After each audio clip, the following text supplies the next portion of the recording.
where they get to. All right, what's up, folks? Welcome to Foreign and Domestic. It is good to be here. Good to see everyone out there. We got a rocking side chat already.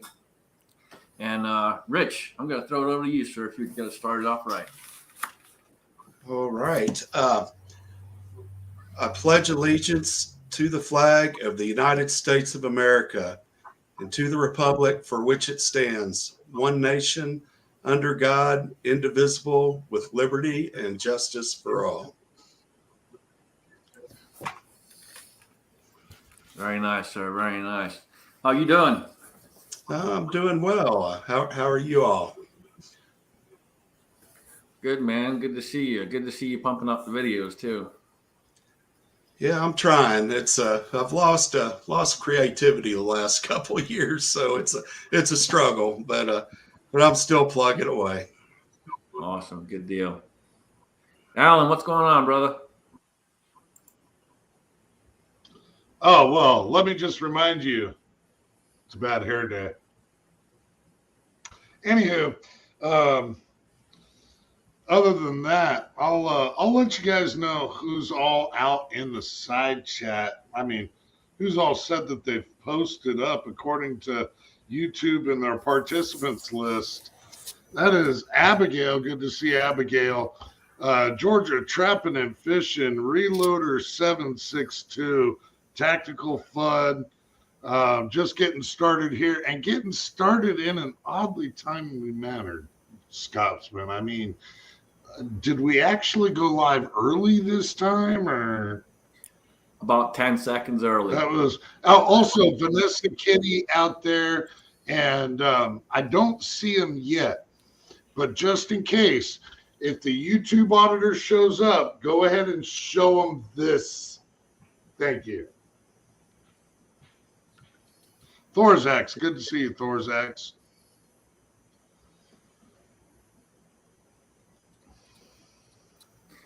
Awesome. Good deal. Daniel, what's going on, man? How you doing? All doing pretty good. Kind of rested up right now. Did a road trip in the last half of the week. Got back from that and went over there and shot a USPSA with Chris and a few of the other guys. Had a good time. And thank you for having me on the chat. Awesome, man. Awesome. We'll get more into the shoot here in a little bit. Jamie, what's going on, brother? Doing some work today. Supper's a little late, so I know y'all don't want to watch me eat, so I'll kill my camera here in a few minutes. But I'm gonna have something to show you before we get done. I've been working on a mold today, and you'll recognize it, or maybe you won't. So that'll be fun. Thanks for having me, man. And y'all remember Memorial Day. Awesome. Always good to have you, man. Chris, what's going on, brother? Not much, man. Thank you for the invite. I was kind of excited when you sent me a text. I don't have to work tomorrow and didn't have anything planned tonight, so this is super cool to get to come on. So I really appreciate it. Absolutely, man. Glad to have you.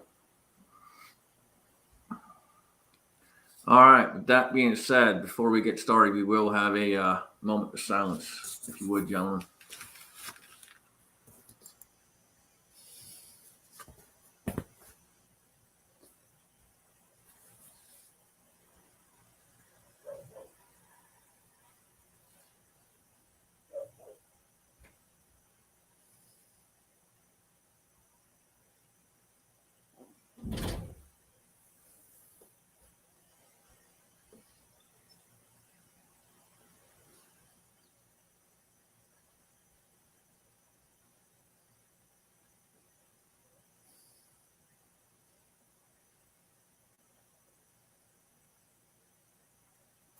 All right. Thank you.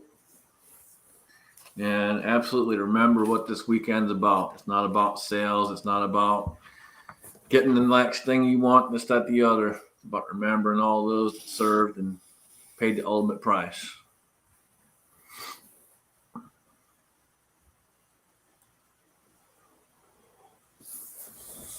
Now, I know we've talked about it before, but a lot of I've been asking asking around people that are former military or still actually active military, you know,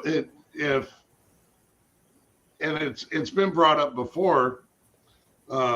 If the terminology have a happy Memorial Day offends them, and let's talk about feelings and if it offends you or whatnot. Not something that we'd normally do on Foreign and Domestic, but that's not what the day is about. It's something completely different. And so the masses, it doesn't bother them, to each their own. Some people, a lot of people just think the day is about drinking beer and barbecuing. And well, for the boys and girls, for the ones that didn't make it, would they want to be doing that? Would they want to be hanging out, drinking beer and barbecuing? Probably. I would say they would more likely would be. So it's more about remembering the fallen. So don't if you see somebody, please remember what the day is for. That's all I'm saying. Yep, absolutely. Daniel would be a perfect one to ask that one too. Every day I drive down the highway, I get pissed off. You see the signs for this airman, this sergeant, this lieutenant, dedicated a bridge, highway, and then just go, what's been going on? And we got to hold our government accountable for the lives it has sacrificed for this country. And I did 20 years, dealt with a lot of stuff over there. We accomplished some things, but why? Why did they do some things? We need to hold our government accountable for these lives that were sacrificed, be paid in treasure and blood. Why?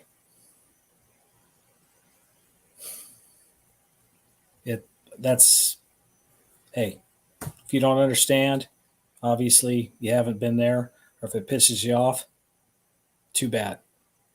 The people that have been over there that have lost grandkids, husbands, wives, nieces, nephews, kids, fathers, mothers, they know why I'm pissed. But hey, happy has nothing to do with this weekend. Yep, absolutely. So we'll go through the room and ask you guys, is there anyone that you want to remember, talk about that served, that lost their lives?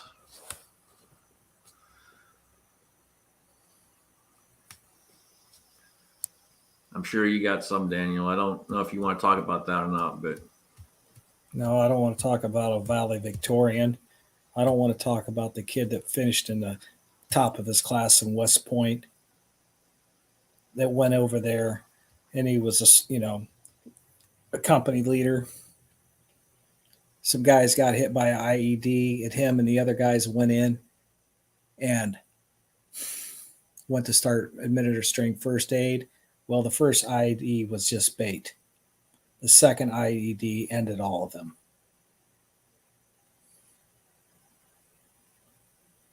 I mean, these people went over there and fought. We sent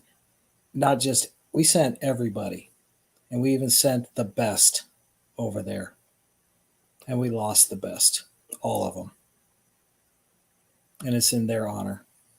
I mean, I remember when he came home, I had just retired. And with a carpool and the caravan that brought him from the airport over here in Mansfield Lawn was taking him home to his parents in the little Podunk, Ohio flyover. That was one of the few times I can probably name you 5 times I've cried in 30 years, and that was one of them.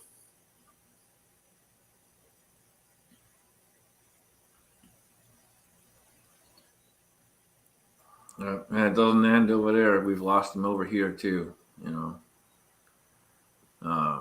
Rich, you got anyone that you lost? I don't have anyone in particular that I lost that comes to mind right at the moment, but I kind of do agree with Razor that it's a celebration for the honor that these people had, that where they gave everything for like what we can sit here and do right now, still having some semblance of a country left. I don't want to go too far into that, but I also completely understand Daniel's sentiment about some of the uselessness to it, of where people should have never been in that position in the first place. But yeah, the utmost of honor and respect for people that have given that ultimate sacrifice. I can't think of a more honorable thing for them to do.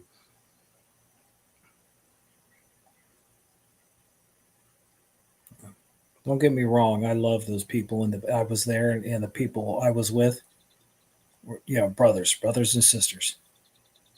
It's just now, it's like looking back, I look at the leadership. Why and why we're there. I don't want the, what's that say? Propaganda. I want the real.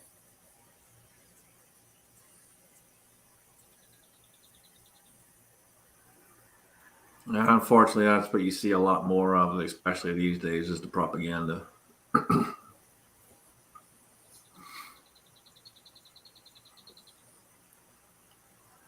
What about you, Jamie? You got anybody?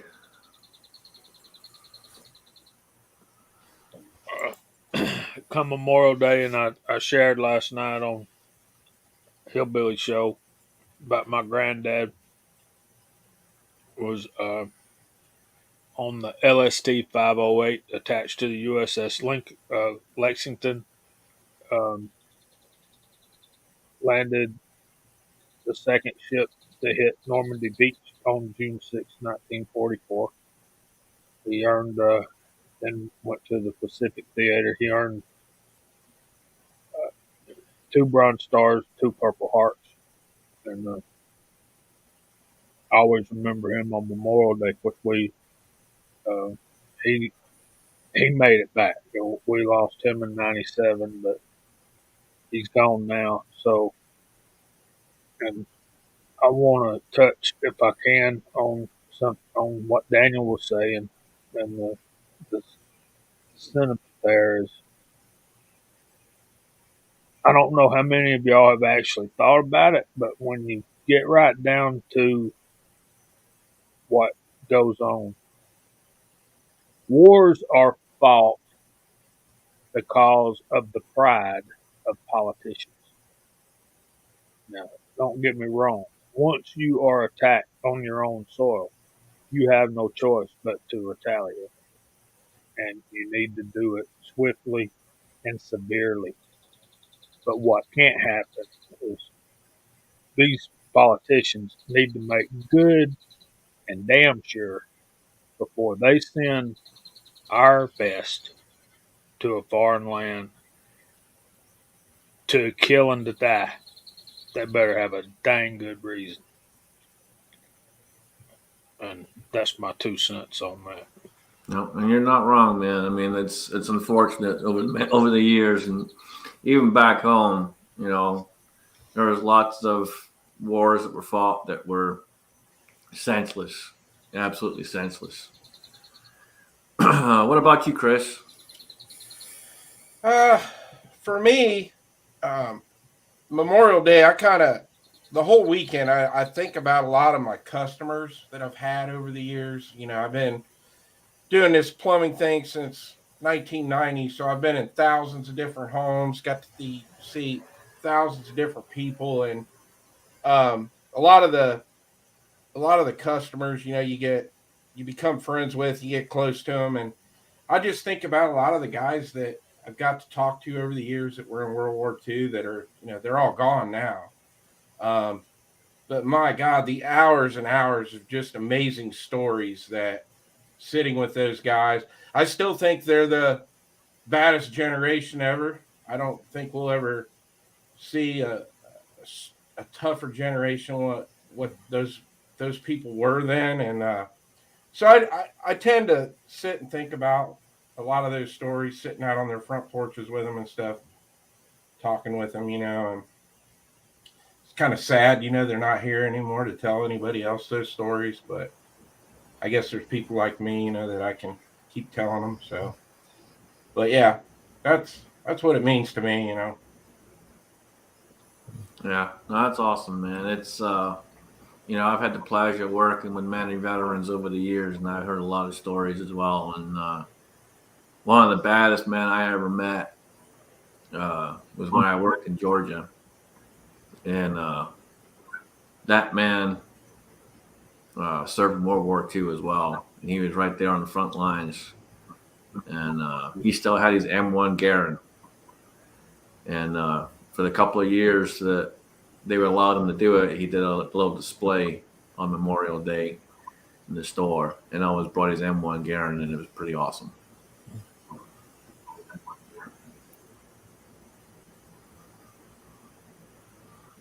Alan, you doing okay over there, buddy? Well, I do believe so now. Having a little technical disabilities, obviously. Yeah, when I'm over here, I'm running on an older system, and it's got more glitches than I can seem to get rid of. So I may end up just having to update this whole dang thing over here just so I can be in front of the press during the show.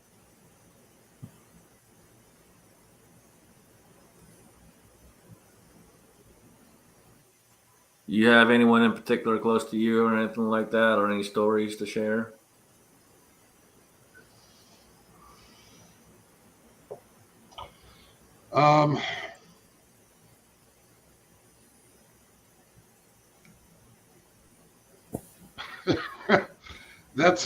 That's kind of a tough one. Quite a few. But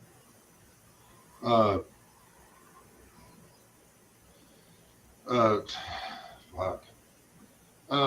Sergeant Thomas Snyder.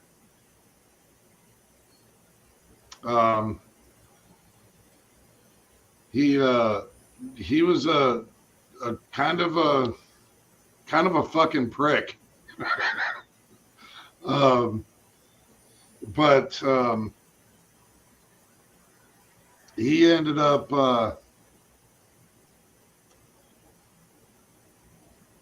he was a Marine, had done a couple of tours, and ended up dying in Iraq.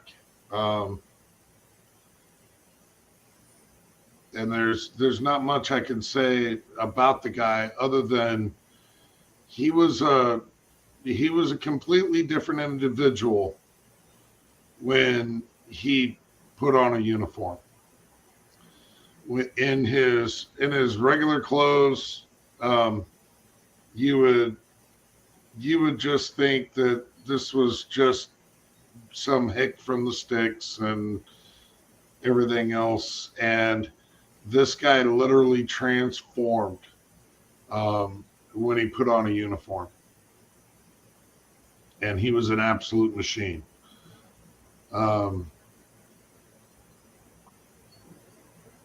Yeah, Sergeant Thomas Snyder.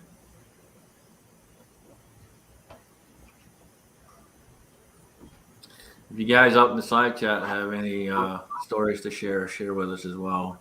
We'll post them up for sure. But let's brighten up the chat a little bit. Daniel, you went to a shoot this weekend. How'd that go?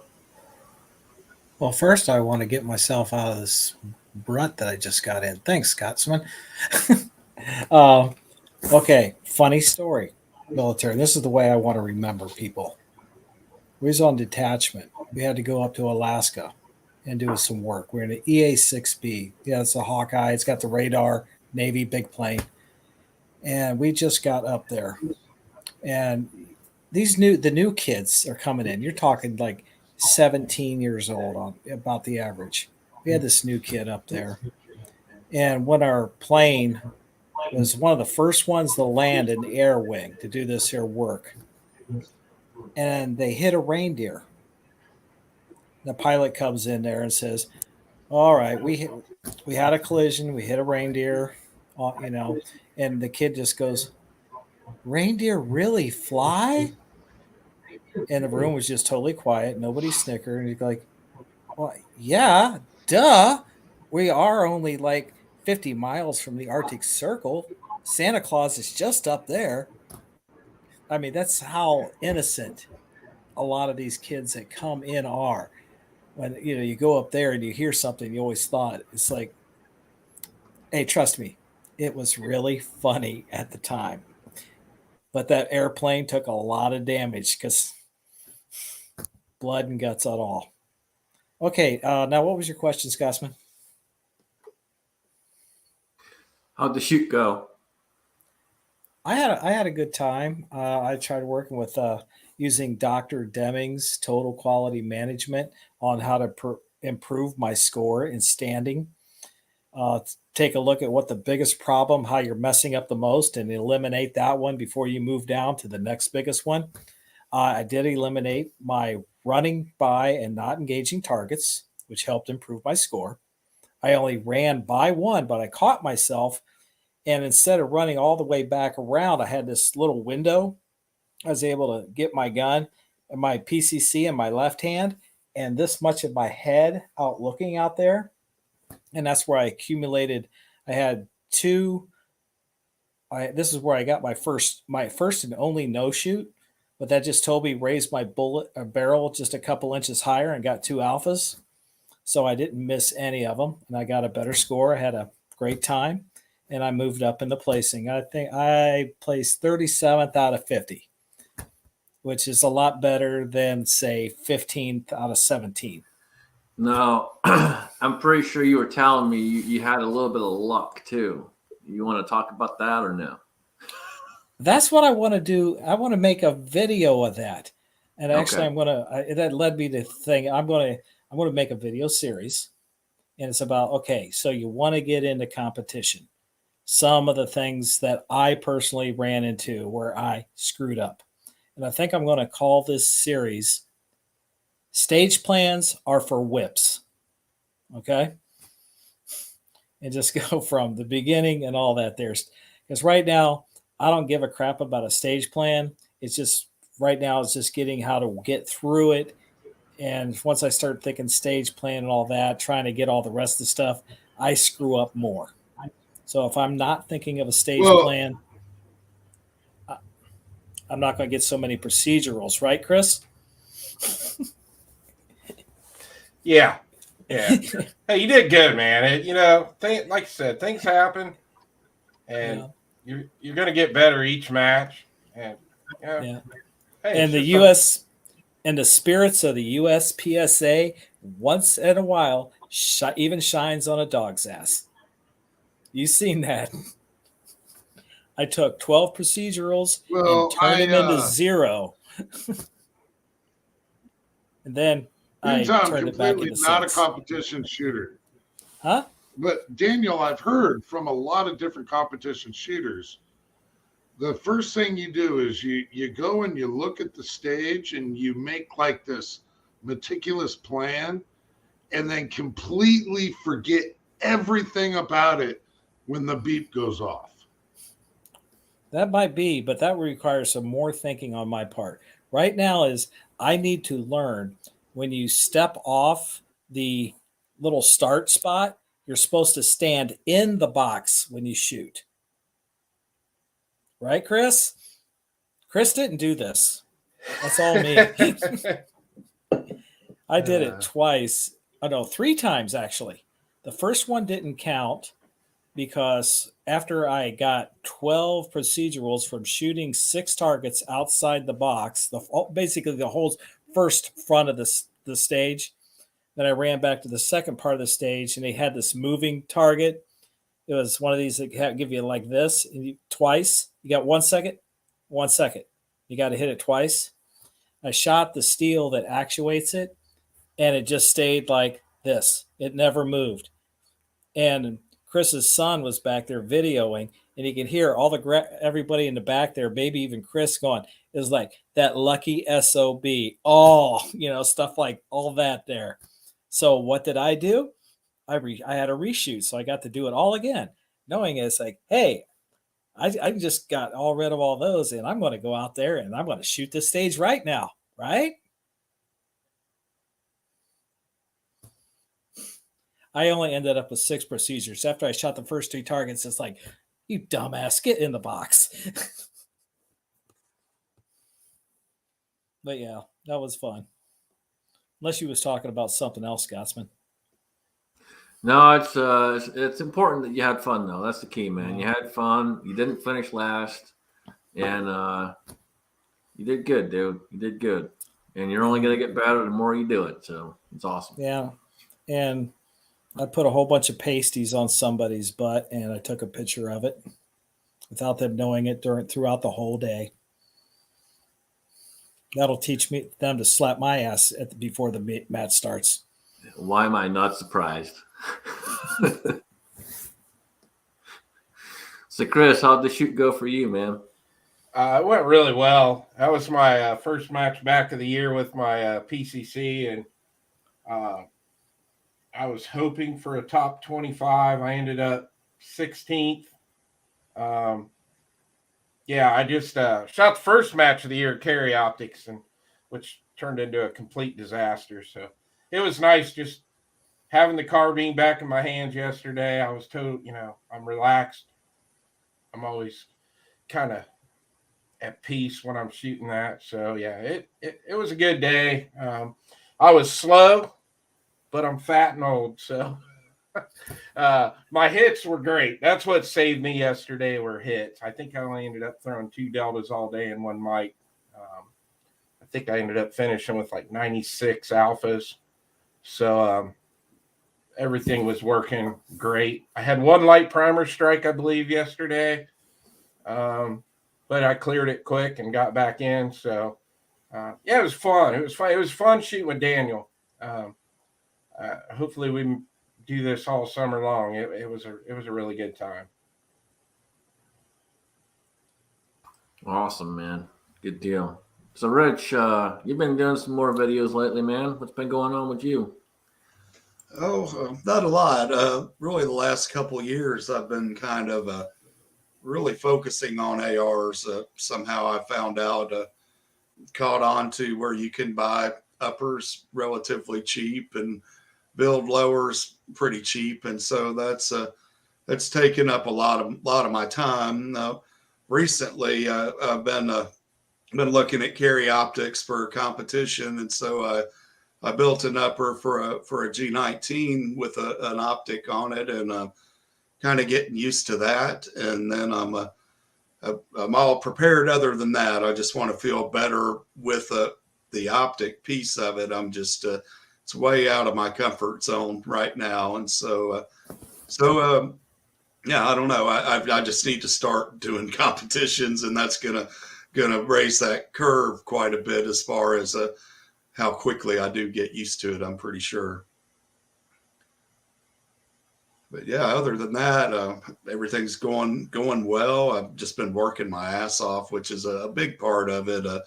I work pretty long days, and so it used to be back in the day I could just work part of the day and then make a video or something, but I haven't really had that option so much. So, but everything's going great. Me and Hunter Girl, I think we're getting ready to go to Florida here in the next couple of weeks and hit the beach. It's about time for a break, and so go down there, and hopefully it's I can avoid the travel ban. Any problems there? I know it's a scary place to go. Let's see, Garage Guy. No, I have not shot any chronographs lately, although I wanted to. I bought a cheap one. Thought that might work, and it didn't work at all. So I'm being more careful with my the chronograph that I've purchased, because I'm still active with the reloading and all that good stuff. Just haven't been putting a lot of it out on video. How's the reloading equipment over by you, primers and stuff? You seeing them back in stock?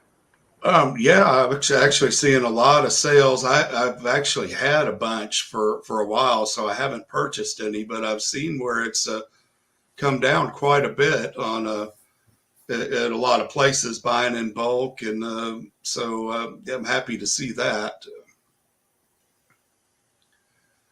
But yeah, I'm sitting pretty good. I had a lot of problems with the powder. I like to use tight group on everything. I'm just used to that, and there was a while where I just could not get any at all, and I used some other crap. I'm trying to think of what it is, but it turned out bad. I ended up getting a lot of somehow the powder wouldn't get ignited. It was either the primers or the powder, but I'm thinking more of the powder. I'm trying to think if I can see what.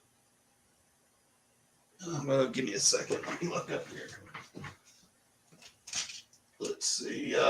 Yeah, like I tried some American Select, and that was just total crap for me. I don't know if it was the powder or somehow I'd gotten a bad batch of primers, but yeah, but doing well. Plenty of supplies. I just need to get it all loaded up. All right, awesome, man. It's good seeing you back out there, and glad things are going well for you, man. I appreciate that, and yeah, thanks for the invite as well. I didn't expect that. I saw your text, and yeah, I definitely appreciate getting on. Yeah, man. We haven't had you on in a while, so good to have you on. Absolutely, been enjoying it.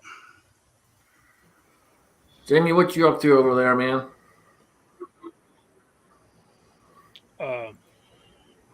I see Steve's woodworking out there. Been cleaning some 35 Remington brass. I'm gonna show some of that off in a minute, but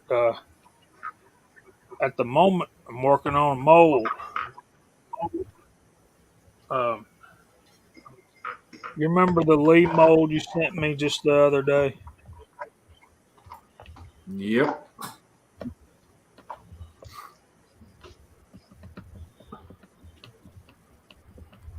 You may recognize it, you may not.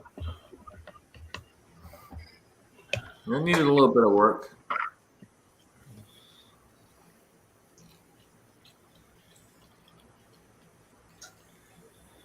Yep, there you go. We'll put the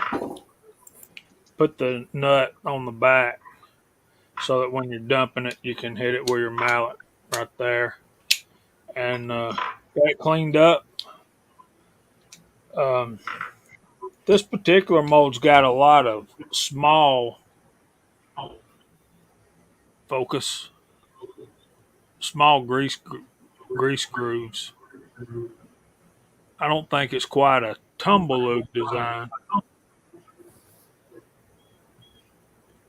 but this is the Lee 425 429 255 semi wide cutter, and you can see it's the older Lee style with the bars and grooves that lock it in place.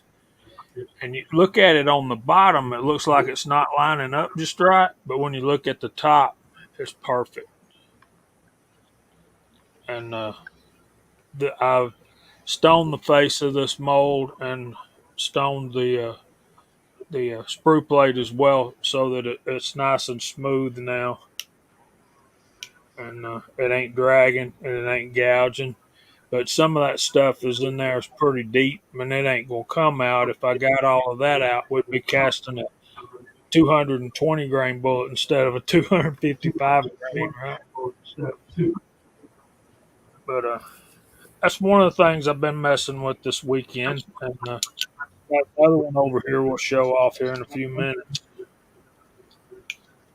Awesome, man. I started messing with Willie's press. I'm gonna try and figure out what caliber I want to throw on there.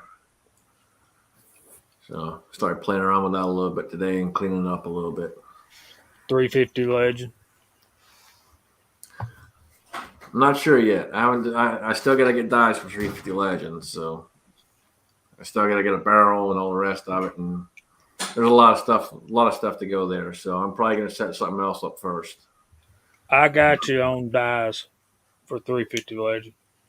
Okay. I got an extra set. Let me know when you get a barrel. All right, brother. E. Arthur Brown had a sale on a CMMG barrel for $179. They also have that Shaw barrel that I have. Yep, that's the one I intend to get at some point. I just haven't got there yet. It's it's available.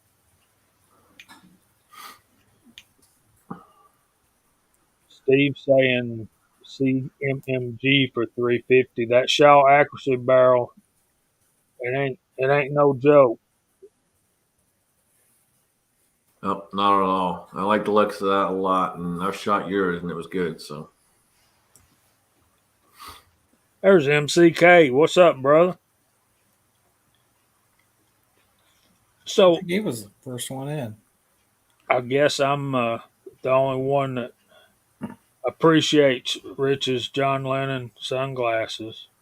Nobody else said anything about it, so I was expecting Allen to jump on that hard and heavy, but Allen seems to be Alan, what you working on, man?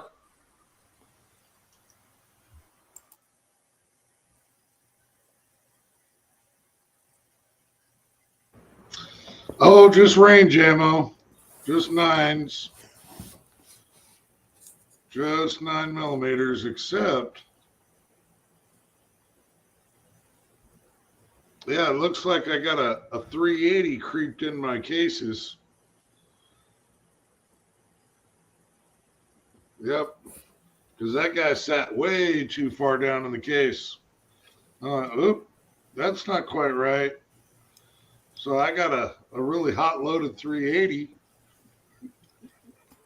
It's funny how that happens. Even if you don't shoot 380, the 380 magically appears. Daniel, the guy that was shooting production that you were asking about, that's a good friend of mine, Lyle. He's a retired police officer. That mag changes he was doing was amazing. I mean, every 10 foot was a empty mag on the range. It just Yeah, you're only allowed 10. He's only allowed to put 10 rounds in his mag in production. So he's got a hot change, a lot of mags there. Yeah, he's a cool guy. I've been shooting with him for about 3 years.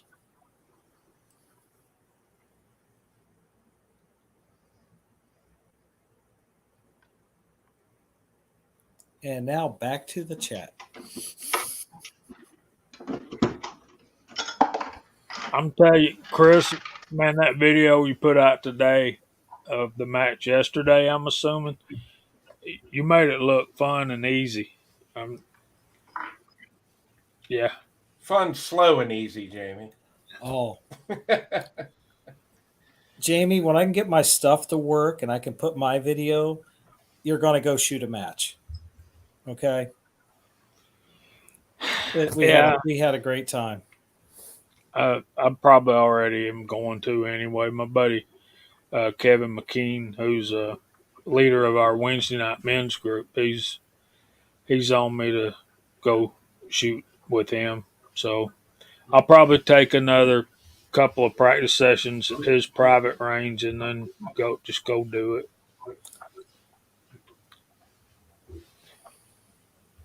Trying to decide which pistol I'm going to use.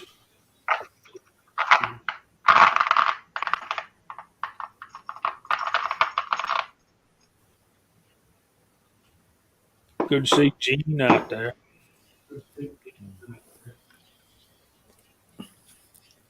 $100 of them. Yeah.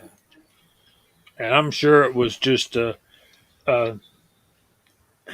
digital video thing, but did you see those seating heights look like waves going across the ocean? Alan, how do you pull? Is that 9mm? How do you Yep, pull them yep. out of the case? Just 9 with them? millimeter. How do you pull them out of that case with them bullets up like that? Okay, well, so what I do is I've got this this case dropper, right? So then I just put one case on top of it, drop them out, then grab another case, flip it right over into the here, like thusly.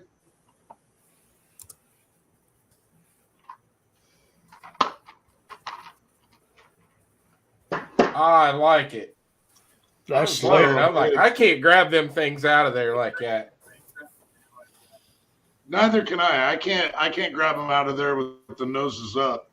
But this particular one, it's from Shock Bottle, and it's great for it because literally it's got a ledge on an edge all the way around the top of it, and it locks into the case.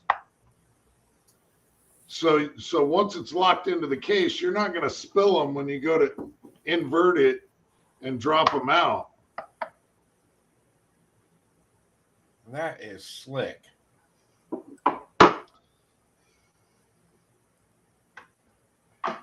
Real men of genius. A little bit of magic on the show. There you The go. hardest part is if you run out of boxes.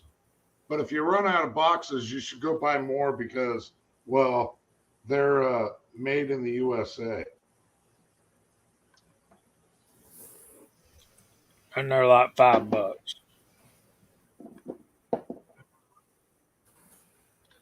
Oh yeah, they're dirt dog cheap.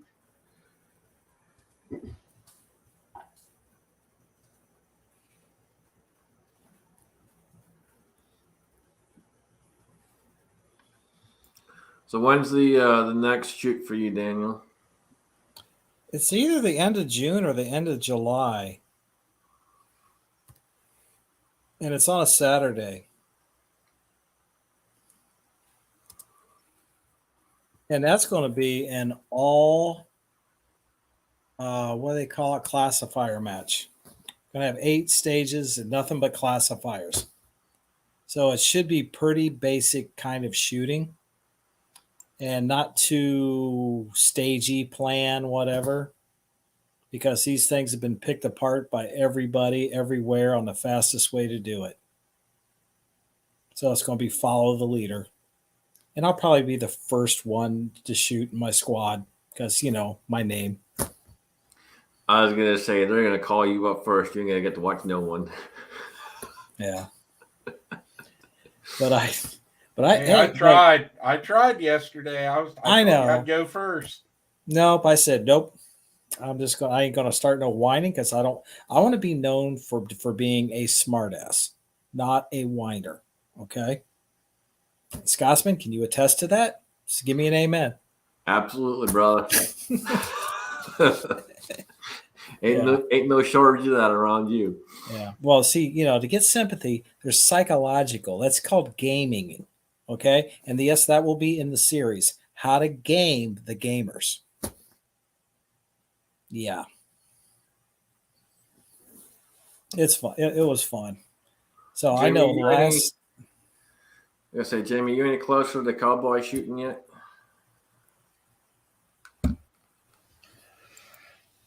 I think I got everything I need. I'm wanting a 44 lever action, obviously, but I think I can use the 357.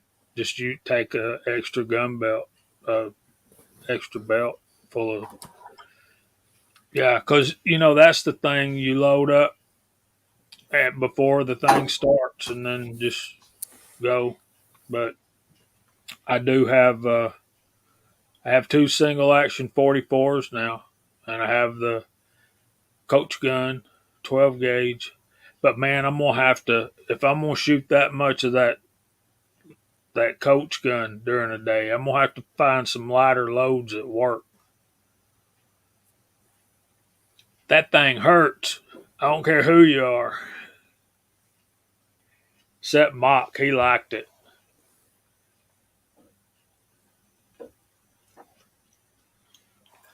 Mock's a recall junkie just like me, so it's, I get it. I like it too. The first The first shot. 10, 12 shots is fine.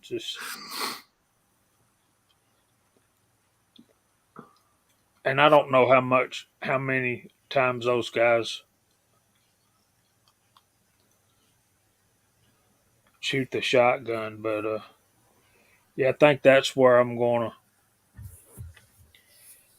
be shooting a pistol with him in not the U.S.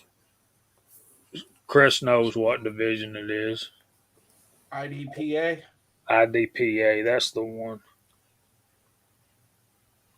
Have you looked into anything with Chico? Because I know Chico's been out there doing a lot too. I have not, but I would love to go shoot a match with Chico. That would be so fun.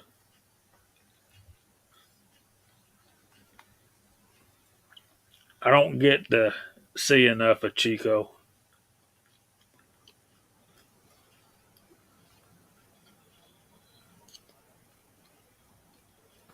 He's staying pretty busy, man. I talked to him I think last week. I texted him.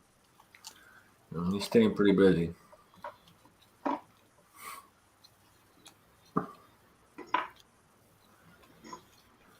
So, Scotsman, what's the flavor to the lemonade you're drinking?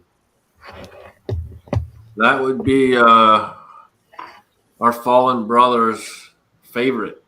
That would be a classic Two-Hearted IPA, my friend. And that is in the hard and domestic glass.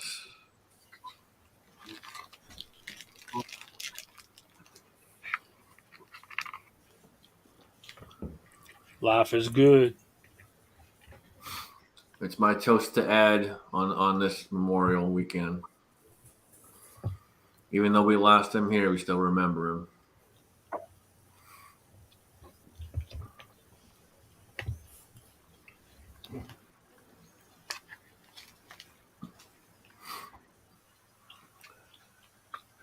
So what's with the whole backwards hat thing going on there, man?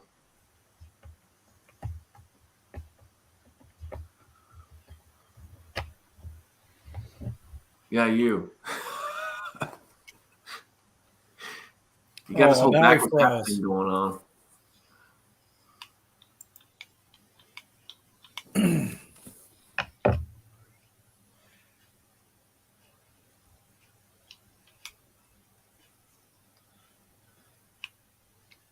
Fantastic explanation. Thank you. Poor guy's got issues. Don't we all? He just got off the skateboard, came in to do the live stream. One too many falls. Yeah. Eat your shit.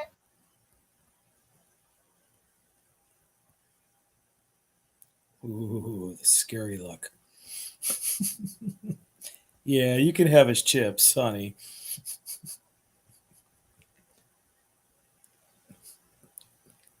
That's classic, man. That's classic. Ask your grandma to make you cornbread. Scotsman, did you get that? Did you take a look at that picture I sent you yet? That's what I'm saying is classic. This class, you like that? Yeah, I was out there pasting targets. Yep. I made sure all the holes got pasted. You got him.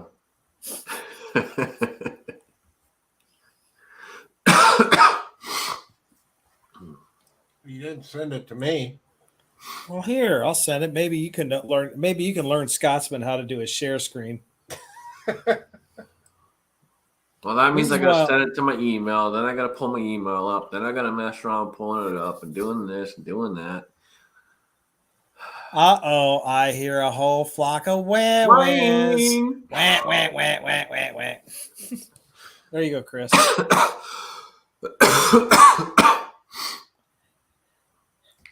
I mean, I guess I could just do this. Yeah.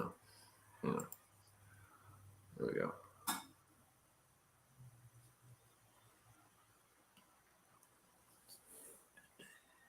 Poor guy didn't have a clue until I basically told him. Gotta have fun on the range, man. Yeah. Hey, he slapped my butt first.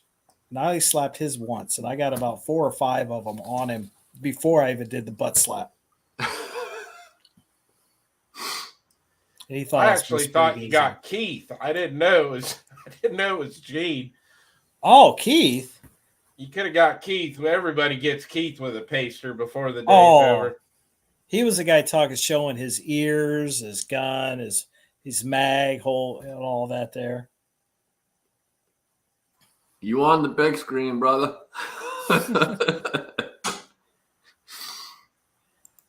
Oh, yeah. It's all about going there and having fun without getting punched in the mouth. Absolutely. And not DQ, and he didn't DQ. Yeah.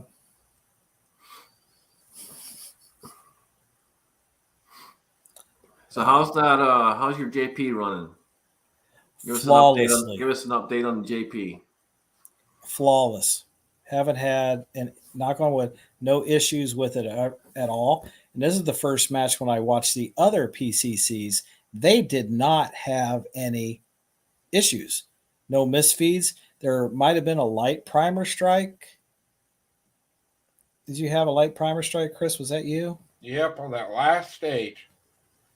Yeah, that's a reloading issue, though, not a gun Yeah, that's issue. not my gun. That was me. Yeah. Or not me, but a primer. But that one down at Cardinal, where they had you use your PCCs and your pistol for the 2-gun, I was the only one on my squad that didn't have some kind of malfunction, misfeed, whatever issues. And I think I shot over 500 rounds through that gun even before I went to that first competition, and cleaned it every time. What do you do to make sure? What are you doing for yours to make sure yours isn't malfunctioning? On mine? Yeah. I strip that thing down every time I get home from a match. I take firing pins and everything out. I take the whole thing gets tore down piece by piece. It's a pain in the butt, but Yeah. it runs. Are you cleaning your mags out each time, or just do that every so often? I do that every time too. I did that last night. I haven't cleaned the gun yet. I got to do that tomorrow. Yeah. You ain't cleaned it yet? Not yet. I've been now I was out filming with that new pistol all morning, so I'm gonna just clean them both together tomorrow. So yeah. So I think that's key right there. I mean, once you got it going, just keep that sucker clean, and that way you can inspect for any parts that are getting ready to fail. Let me ask y'all, do y'all, with the PCCs, are you using pistols or is it rifles? I mean, it is carbine, but I know at the outlaw matches around here, the pistols are just fine. I'm just curious. Yeah. I'm running a 9mm. Yeah. PCC. PCCs, pistol caliber carbine. But I mean, in like a pistol form or a rifle form. Rifle. It's a carbine length. Yeah, that's what I was saying. But they don't care like where I run the matches at, whether it's a pistol or not. Yeah, like we have a good. Are you talking like the CEA thing that you have? You can lock your.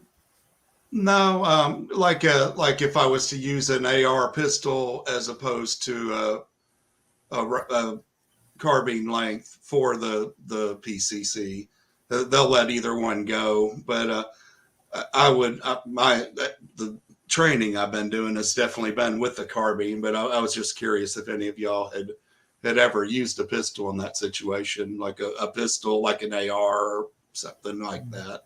No, in the USPSA they have to be a carbine length. Okay. Yeah. Arthur Outlaw matches, so they don't really care so much, but Bring your gun and go blast. Outlaw. pretty much. Yeah, absolutely. You could actually use a pistol, like an AR pistol for your pistol matches. It's something in like 9mm, as long as it's in that, the pistol caliber, which I say that kind of misleadingly. I guess anything could be a pistol caliber, right? You can use a shorter barrel as long as you pin and weld a comp on there that makes it 16 inches long. So, Oh, okay.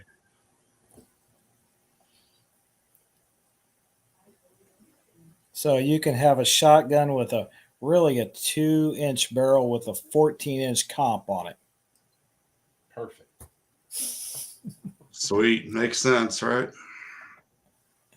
I wouldn't want to be anywhere near it. That sounds about the average kind of thing Rick could practice.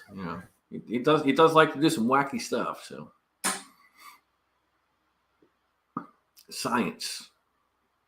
Absolutely. It's all about the science and how fast that magneto reluctance is matching up with the actual speed of the projectile.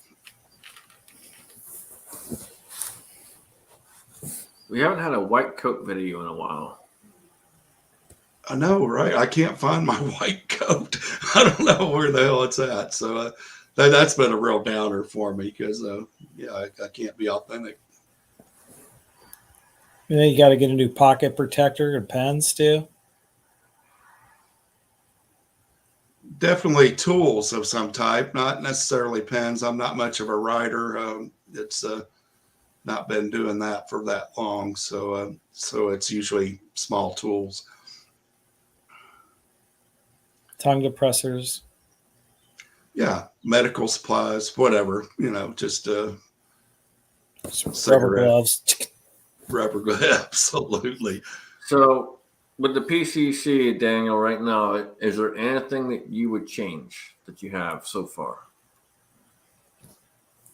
I am currently looking for a bigger window for my 90-degree turn when I got to lay the gun sideways.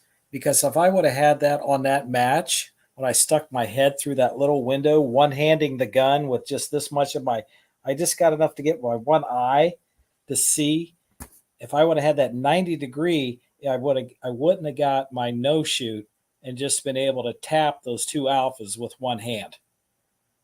But I haven't found the optic, the green dot that I want for it yet. The ones I've seen are just too small. The window's about the size of your thumbnail. I don't like that. I want a nice big ugly window. Right. And Chris, you've been shooting PCC for quite some time, man. I know you did a bunch of different upgrades to yours here not too long ago. Anything that you would change so far? Actually, you've been running for the first few matches for the year. No. I mean, everybody's trying to get me to go to the AR route, but honestly, I like my Ruger. I just like shooting it. It does what I need it to do. I've thought about doing a 45-degree offset dot on it. That might be something I do this year. But no, I got it. I got it set up exactly how I want it. I built that trigger out of parts with. I took a tandem cross trigger and a Volkorsten trigger and mixed parts together and made it exactly how I wanted it. So I'll probably just keep running my Ruger. I mean, I like the JPs, I like the Da Vinci's, but gun works good for me. So got you 16th place. Yeah. I get a lot of crap for running a Ruger PC carbine, but for the most part, it's pretty reliable.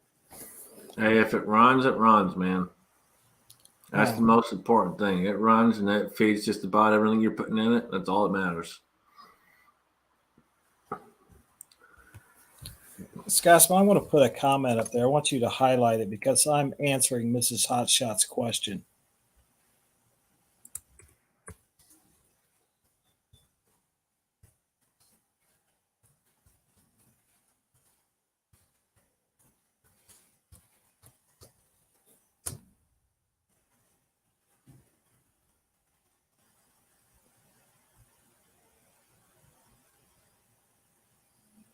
Did I just mute myself? Because I don't hear none of you. Wait, is this about Daniel? Are you going into the women's division? Is that what I'm No. taking out of this? Oh, okay. In shooting, there ain't been no woman that's beat me yet. I have not been up against Mrs. Mitchellak or his daughter. We have to put that disclaimer out there. But So just you're regular like the average Andy matches. Kaufman, the Hmm? Andy Kaufman of shooting, pretty much at this point. Or Bobby Riggs, Andy Kaufman.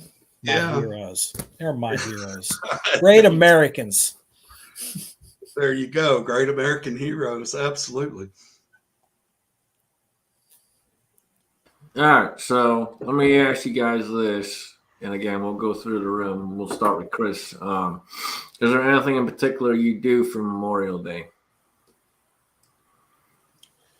Not really. We don't tend to have people over or anything like that. We just kind of just enjoy being home with the family. Nice quiet day for three of us to be together, and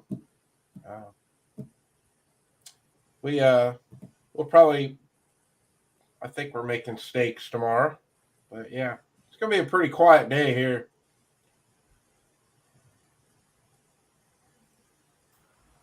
We lost Allen again. Rich, anything in particular you do for Memorial Day, man? You go anywhere, visit any places or anything? Don't think I'll be going anywhere. Actually, now that I think about it, maybe there is they have a kind of a version of the gosh, I can't even think of the name of it, where they have all the names in Washington. They've got a version of that here, and I thought about doing something like that, just going and checking it out, and maybe as some type of memorial thing, maybe a little bit of a video. I'm not positive on that yet, but that probably grill a steak, you know, meat and potatoes, and but yeah, it's kind of a solemn time. It's bittersweet, you know. It is. I do feel like it's a time to celebrate, but then it's also kind of a time not for fun and games so much.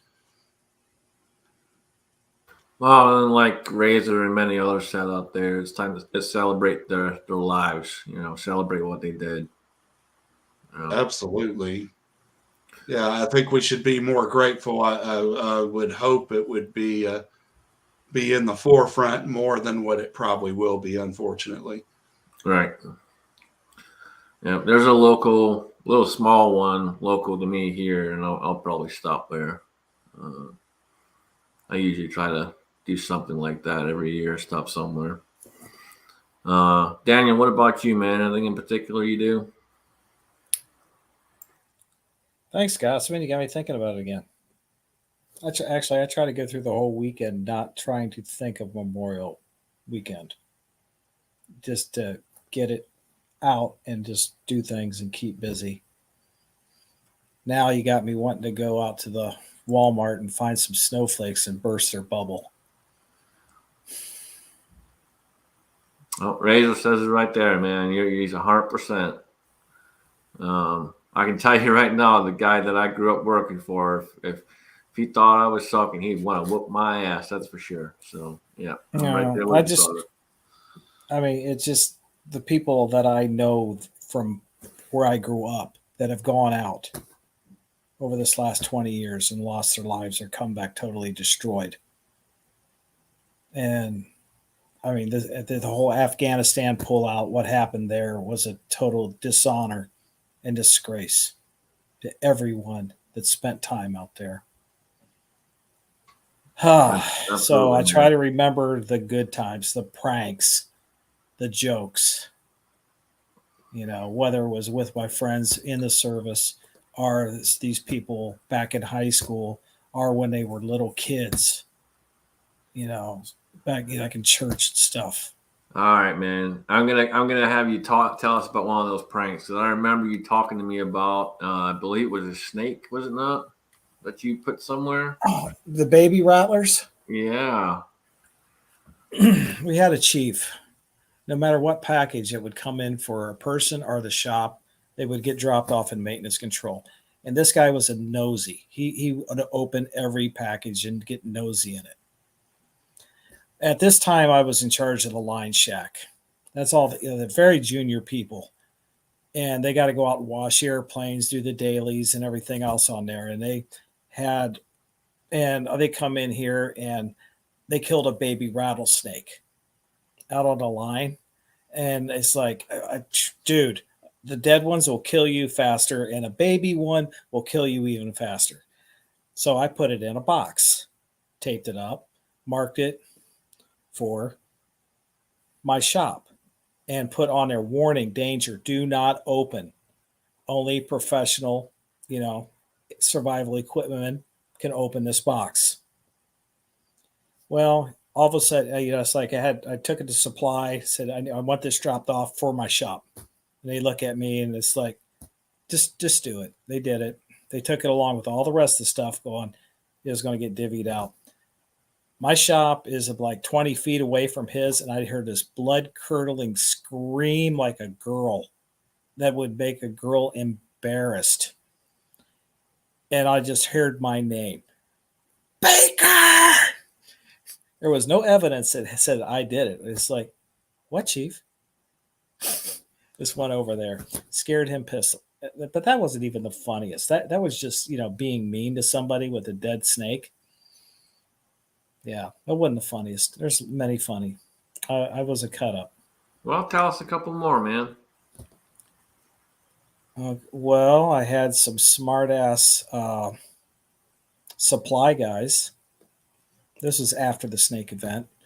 And they're picking on one of the guys in the line shop on debt and stuff. And we're on the last. They were being ruthless to this poor guy. And he wasn't the most strongest, fastest social butterfly, shall we say. And they had him crying. It's like, dude, you can't cry. You got it. And you can't get even. You got to get ahead. This is the last night of the debt. They're all out in town in that room. And they're all sharing the same room. And it's like, dude, they're going to get really wasted tonight. And they're only going to have one goal when they get back here, to go to sleep in those nice soft beds in their room. Well, this is down in Key West. And outside the barracks, there's a 6-foot area. I don't know why they put it there. It's just a 6-foot piece of whatever. This is like 3 stories up. We got in their room. We took their beds. We put them out on that outside the barracks. And they got back about 3 or 4 in the morning. And all of a sudden I heard the pounding on my door, Baker! And yeah, I said, what do you want? It's like, I played it off. The next thing I knew, base security there, the maintenance officers there and everything. Yeah, that was a good one. Okay. Yeah, it's just stupid stuff like that. That's what keeps you going, though. That's what keeps it enjoyable and keeping everyone together and keeping that camaraderie. Yeah, but I never told you about the flight line. That's another time. I'm sure you will.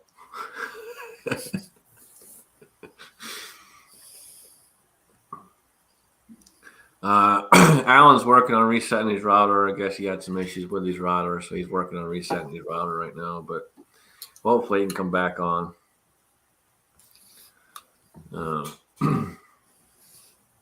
So, Chris, what you got coming up in the future, man? You got any? I know you picked up that one firearm. You got any plans of building anything, or what you got coming up? Yeah, I got a lot more videos coming out of that. I was out filming with it all morning. Put a new optic on it. Actually already taken it over the 500 rounds, so I did the 500 round review on it today. I can't quit shooting it. I don't know what. It's just something about a steel frame gun, and I'm really enjoying that gun. I'm glad that I was so hyped up to get it after I saw it at SHOT Show. So really enjoying taking it to the range. I don't really have any builds coming up.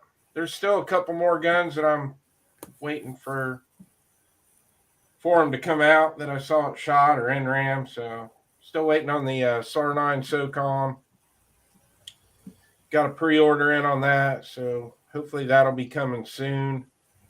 And kind of really into that Witness 2311 too that's getting ready to come out. I'm probably going to end up with 2 of those. I want one in 9, but I want one in 10 millimeter too. So, yeah, I got a lot more stuff coming up. Getting back into the reloading videos again. So, having some fun with that. I've still got 2 more sets of bullets that CW sent me to reload. So I'm working on that right now. And got some 300 blackout I'm getting ready to work with. Just had a bunch of optics delivered yesterday too. So got a lot of stuff coming down the pike. Nice. Yeah, I'm gonna hopefully try and get a reloading video out maybe this week at some point. I got Willie's press I've been working on today, kind of cleaning it up a little bit and figure out what caliber I'm gonna throw on there for right now. Eventually it'll be 350 Legend, but we'll put something else on there in the meantime. Maybe 45 Colt or something along those lines that we can run a bunch of rounds out. Daniel and I were talking yesterday. We definitely got to get a day planned this summer for us to get together again because my son really wants to come and shoot with us this time. And this will probably be his last summer before he takes off. So I'd like to get him involved in it. Have a fun Absolutely, day. man. Yeah, absolutely. It'd be definitely good to get out there again with you and hang out and shoot for sure. It's like when we were down there in Georgia and stuff. Mark MCK had his son down there. I had a blast with him. He was a lot of fun. I enjoyed talking with him. He was cool. He's a good young man. So does your son do any of the shoots with you, Chris?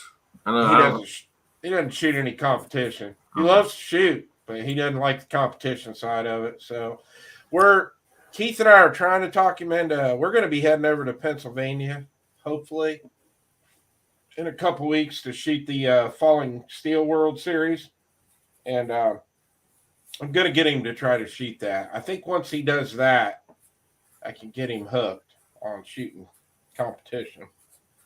So I think that'll be perfect for him to get started in because you don't have to move. All your targets are in front of you and you stay in one area and shoot them all. So we're going to try to get him over there to that. And I think he'll enjoy it. So what is this, Chris? It's called the Falling Steel World Series. They had it at Cardinal there last month, but I was at NRAM, so I couldn't shoot it. So we're going to go over and hit the one in Pennsylvania. I think Are you signed up for it already? Not yet. I'm waiting on Keith because Keith's building doesn't have his PCC finished yet. I think it's a $75 entry fee, but you get a T-shirt, and then DaVinci will probably be handing out parts. They always give out some free parts for guns. When is that? When is it and where? Well, if you guys talk amongst yourselves here for a minute, I'll get it pulled up. Because if it's in PA, it's probably not too far, and I could probably maybe work something out, depending when it is.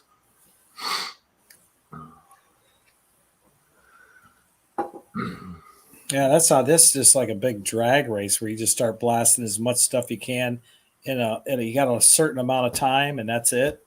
It's so much fun. Okay, here we go. It is in, I'm going to butcher the name of this town. Wampum, Pennsylvania, spelled Wampum. It's 3-hour drive from my house. Okay, is it near Erie? It looks like it's right on the line. Like Okay, right on the Ohio. Yeah, if it's right on the line, it's not that far from me. Yeah. 7 stages. 25 to 35 targets per stage. 210 hits required. Pretty much any gun's legal. You can shoot open auto, limited auto, carry optics, low cap open, low cap iron, stock, revolver, open revolver, PCC optics, PCC irons. You can shoot multiple divisions, but it's going to cost you $75 each time. It's 65 each additional gun. But yeah, there's a lot of giveaways there. You get a free shirt. So I don't know. It's a lot of fun.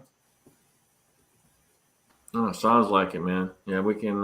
We'll figure something out. See if I can, depending on when it is, see if I can get up there. That's not too far from me. Sorry, the date. It is June 23rd through the 25th. We're going to try to shoot the Saturday of that match, which would be the 24th, and we're going to do the PM. So there's an AM morning one and then a PM. And we're going to do the PM so we don't have to leave at 3 a.m. to head up there. Okay. Yeah, that's that might be doable. Depending on how I'm feeling, that might be doable. Well, PM, that starts in the afternoon.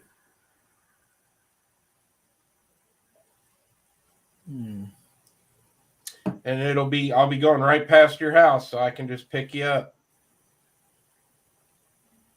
You're talking Scotsman's house. Your house. I'll be coming up.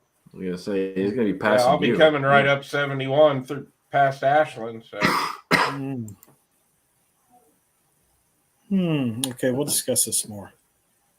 Because I don't think I have any shoots scheduled for June. If we get Scotsman over there, not too far away from it. It's a Saturday. If anything, Scotsman will do my pasting for me if he doesn't shoot. Won't be anything to paste. Just be picking up steel. See, he's just going to do the paste. No, he's going to do my pasting because, I can't paste everybody's. You know what I'm talking about? Not happening, man. Not happening. Yeah, Daniel, this is starting to get a little weird, brother. It's a Navy thing, dude. He's lucky I didn't. Hey, I had a tail all set to put on him too. The last thing I was going to do was going to put a tail on him, but I didn't do it.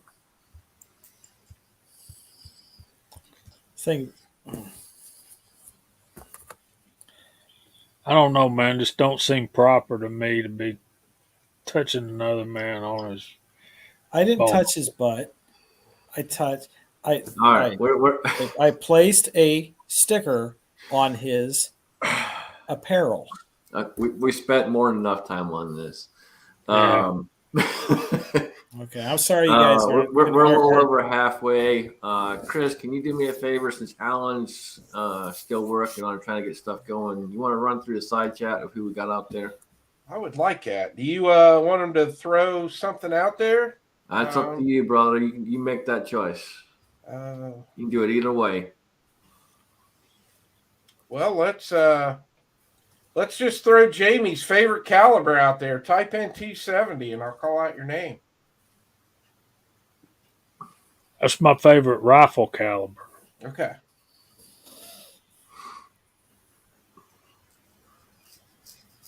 Okay, not everybody all at once.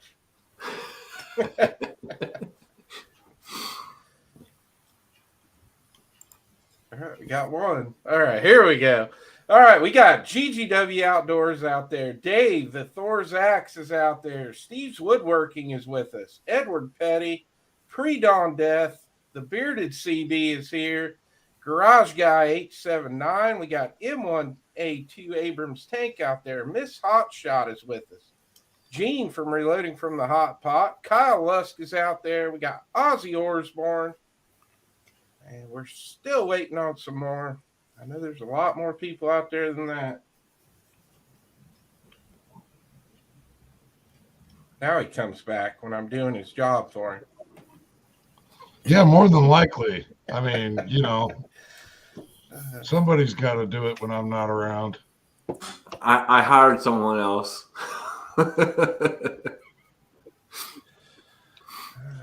Craig That's is okay. out there. Enjoy them benefits. Craig is out there from Georgia Trapping and Fishing.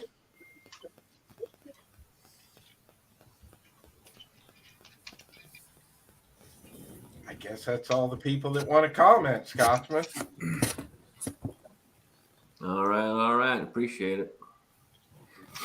He was a little bit cheaper than you, Alan. So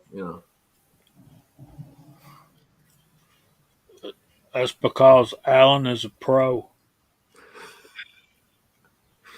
you got to pay for the experience. That's it. Right. The least you you're gotta going to pay. get. Union You scale don't is the get least Allen's going to work for. I'm telling you. right. I mean, right. we've You been don't doing get this a long time. that plus you're not gonna he's not gonna go sleeveless for you. You know, I go sleeveless. I go the extra mile. Well, he's probably not going to fall asleep or pass out drunk on his chair either. So.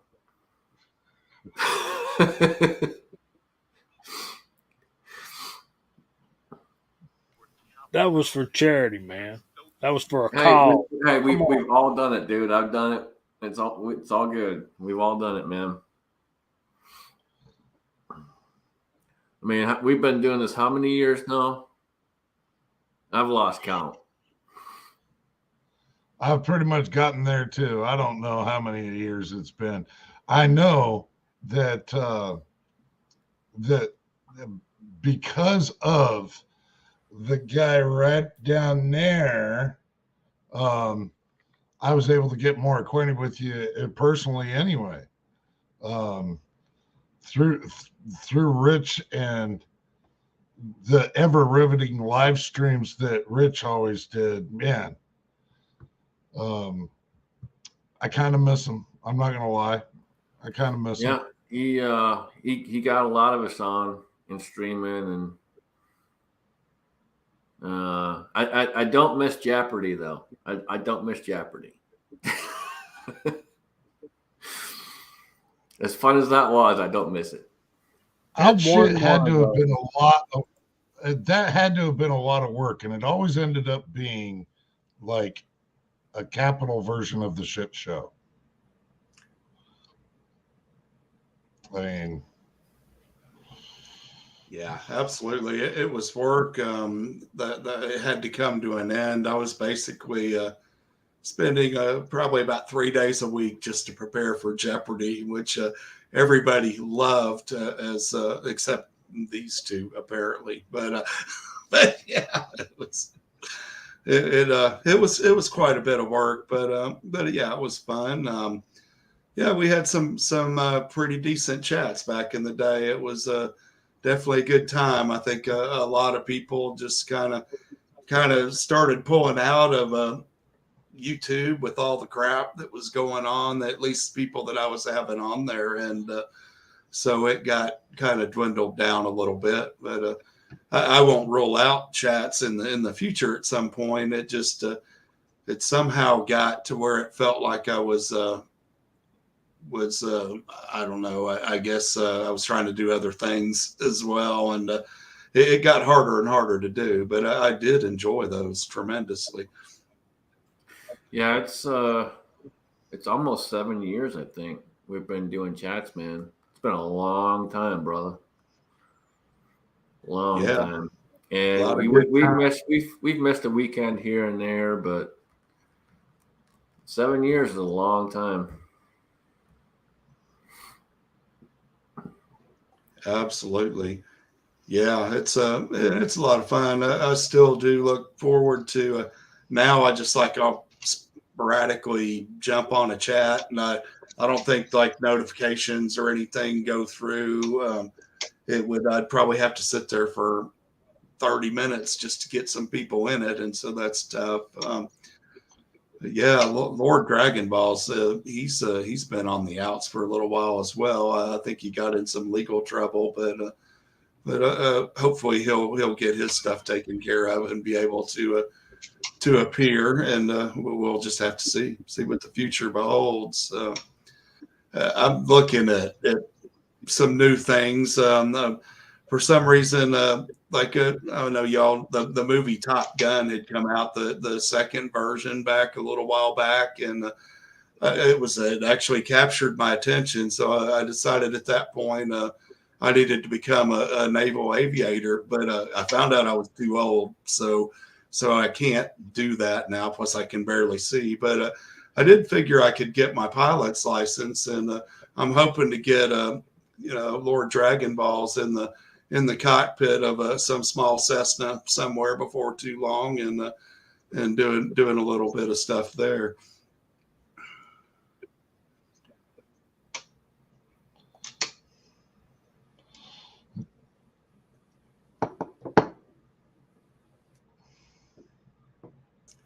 Crickets on Oh that. man, it's awesome to see you making some videos again, and yeah, we need some live streams, dude. Definitely need some live streams. You got me and Alan going, and definitely got us introduced, and through you and Coda Boy and a couple others out there that put me on some streams and stuff. That's what got us going, dude. And then TR and then TR gifted us Sunday nights. So yeah, and that was awesome. It was a great slot for the Sunday nights, and y'all have been taking over very well for that. I can remember watching this chat for many years, even several years before you guys took it over, and it was interesting watching the different panels that would go on for a while, and everybody brought something a little different, but it's always been a good slot, I think, for people. It hasn't always worked out great for me, just with that time with working Monday mornings, but it's I've still enjoyed them quite a bit. I watch most all the time. I just don't always get into participating in it. right, and years back we had to change the time and stuff because I ended up going on third shift and stuff like that. I know it messed some people up, and but yeah, it's TR gifted us the round table, and so we honor that every week for sure, man. And TR is always welcome, but unfortunately we haven't seen him in a long time. Yeah, it's rare. Every now and then he'll pop up with a comment or something, but yeah, it's definitely a rare appearance for TR. I miss him as well. A lot of those guys. And if you do follow him on Instagram, occasionally, very rarely, but occasionally, you will catch him do a post up on Instagram, and he looks like he's living his best life. I mean, and more power to him. Love the fucker, with plenty of homo or without, it's up to him. Yeah, it's been going for a while. I'm glad. We originally, it wasn't always going to be on Scotsman's channel, and not always may it always be on Scotsman's channel, but yeah, I kind of goofed that up on actually one of Rich's streams, where he had a Pop's Quest in his stream, and some of you, majority of you probably already know the story behind that, where my YouTube name got changed, and so Scotsman and I decided it was just more beneficial to keep it on one channel at that time. Yeah, and when if you want to, man, you just say the word. We can go back and forth every week. It doesn't matter to me. We can switch it up. I personally would love to see the reappearance of Jan as gay. That would be a big plus for his streams, I'm sure. So I made it on a couple of Rich's streams back in the day, and when I was kind of getting my feet under me and stuff, and I actually won one of his Jeopardy games, and I think the only reason I did was because it was about the Civil War, and then after I won that, and of course the competition, I think Josh Benware was was on there, and Alan might have been on there, but anyway, I remember being harassed because I remembered it. Like You were you were there. Yeah. Okay. One, Yeah. Jeopardy was The the rest of bomb. it had to read about it in books. You're just like, it wasn't fair. It wasn't fair. I'm saying. Yeah. And we got Pre-Dawn Death out there, and he brings up seeing you passed out. And you know what, man, that was for an excellent cause, and that was for Justin's Final Mission, and we raised a lot of money that night. Allen took one for the team big time. Yeah, I recall some other people had passed out on some of the chats I'd had as well, Scotsman. I think I still have some images of that. Absolutely, man. I passed out more than once, dude, and it's okay. Yeah, that and the celebration Midas, that was just incredible. And that's one thing I think about. I know Memorial Day is about our people that have died in service, but I still think about others as well on that day. And Midas is one that's been. I think about him often, and still get like feeds. You know how you get this memory stuff, and like I pulled up just yesterday. I was just saw a video of a foot, and there it was Midas. He had broken his ankle or something, and was telling us about it. That was getting near when he was done. But I really enjoyed that whole group that came in and out of that chat. It was just it was an amazing time. Helped get me through a lot of stress, and so it was great. Absolutely, man. Midas was the man, dude, and I'm almost done with the Midas AK dedication rifle, so there'll be a video coming out on that one here soon. Fantastic. Yeah, I'd love to see it. Well, that thing is every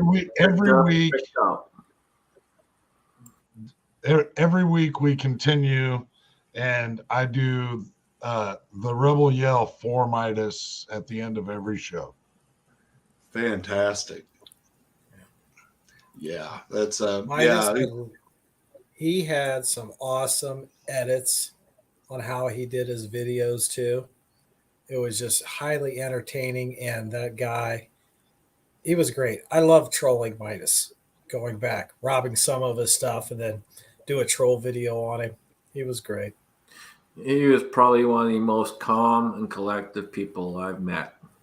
And it didn't matter how much shit you talked about him, he would be calm and collective, and he'd troll you right back. Yeah. And I fired him He up. would do it in Midas style. Yeah. I really fired him up when I switched to CZ.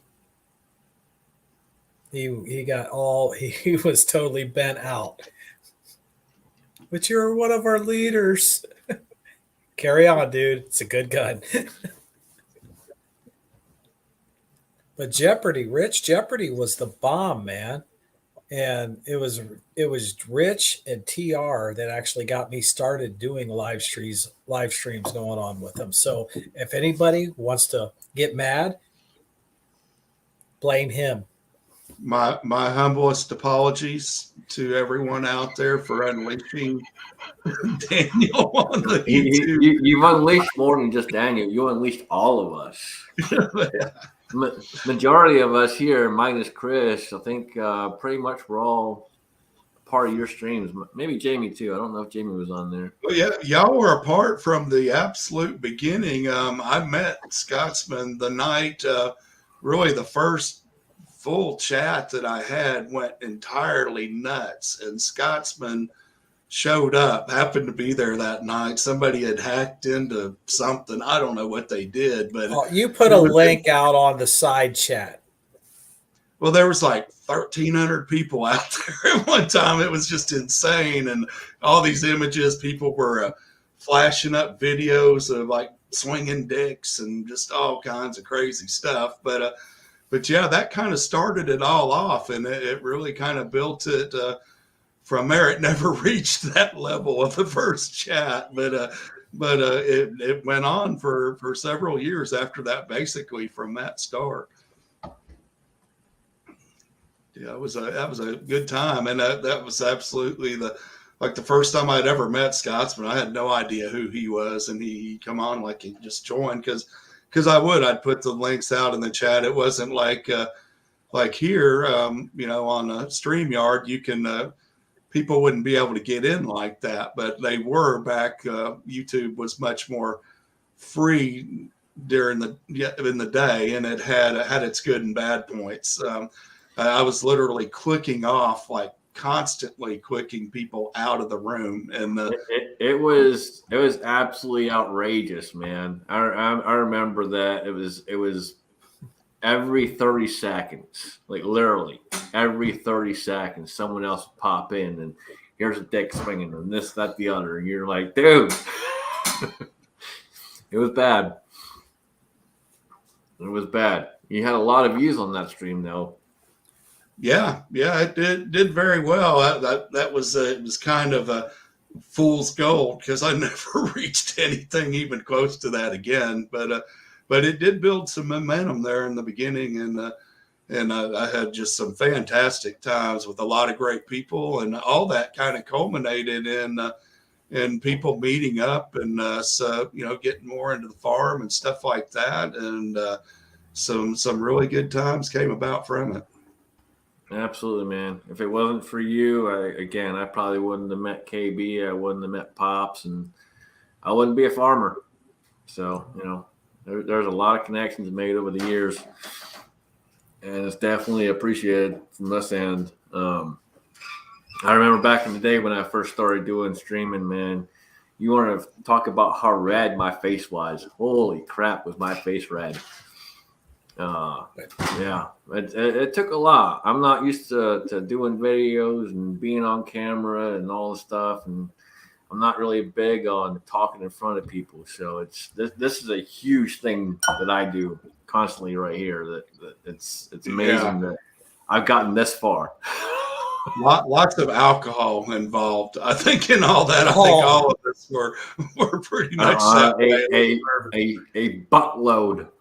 People forgetting to turn their mic off when they go to the bathroom. Back in the day when we first started, yes, there was a buttload of alcohol involved. People forgetting to turn the mic off when they're throwing up. It was some good times, man. Good times. Yeah, absolutely. But I'll still get on every now and then. I maybe should start I don't know about the Jeopardy stuff. That kind of it was probably one of the most hated things. I don't think there were very many people out there that really cared for that. It was they just kind of, and I thank you all for indulging me in that.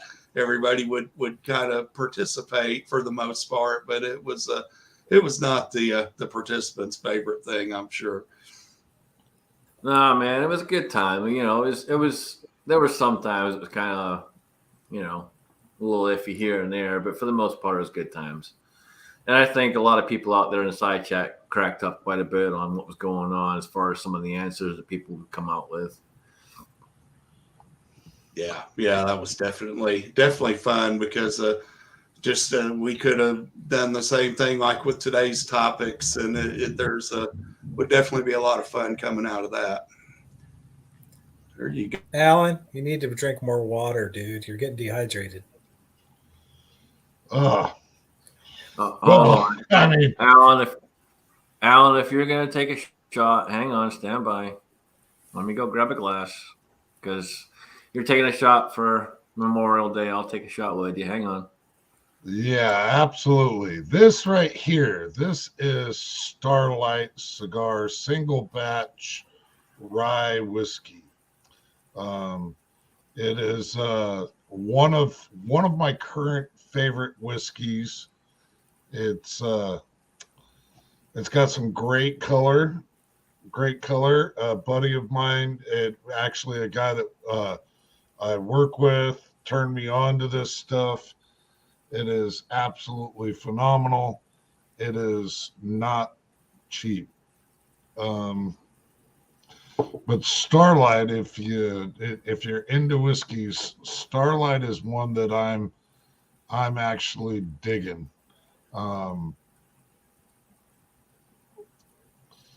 If it's Can I ask Chris a question right quick? absolutely not. I don't see why you couldn't. No, you got to pay him $5 first. Go right ahead. No, only if you're sure it's going to be okay, Alan. Because No. It absolutely isn't. But go ahead. well, never mind. I'll call him later.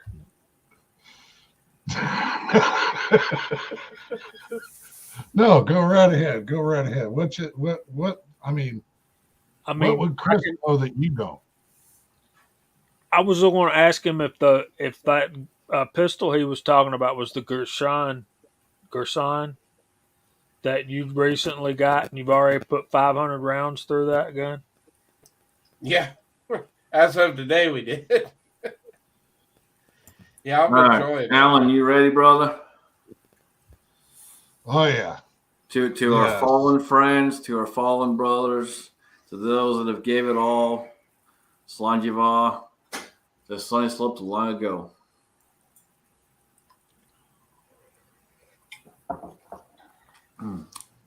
No, heat you up and cool you down all at the same time. Oh man, that Starlight is absolutely phenomenal stuff.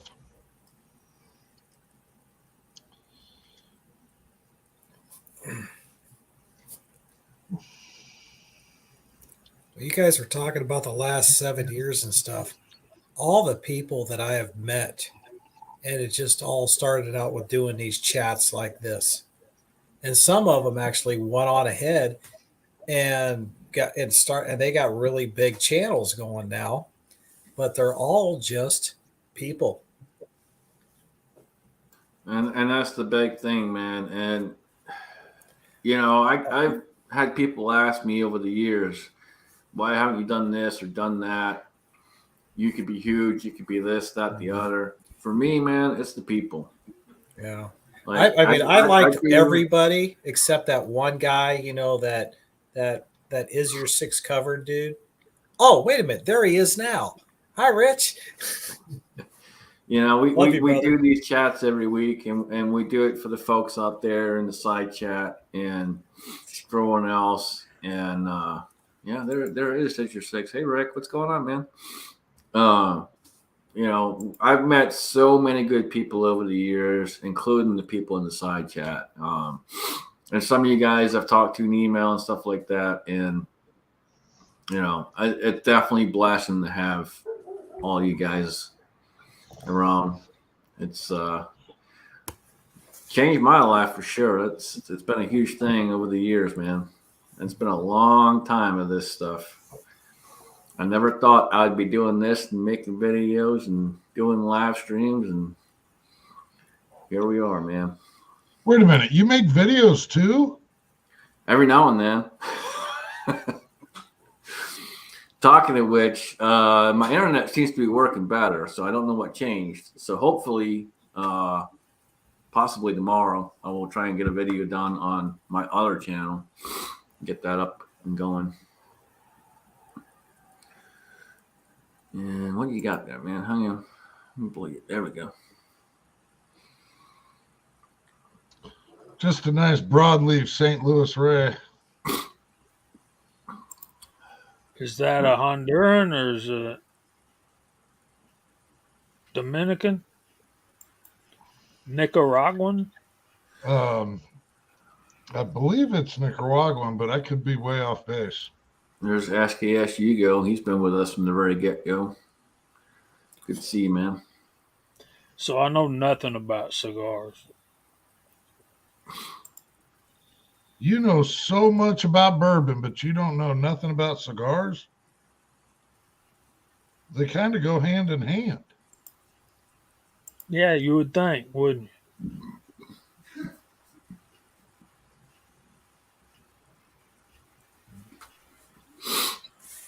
Yeah, this one spent a little too much time outside the humidor. Yeah, that one that looked nice and rich, especially on the wrapper. This chat helps a lot of folks sometimes. We were blessed to have Battle Bean on with us last weekend, and I was hoping he could make it this weekend, but he's spending time with family. I get it. About the But best thing for him these right chats now. help a lot of people.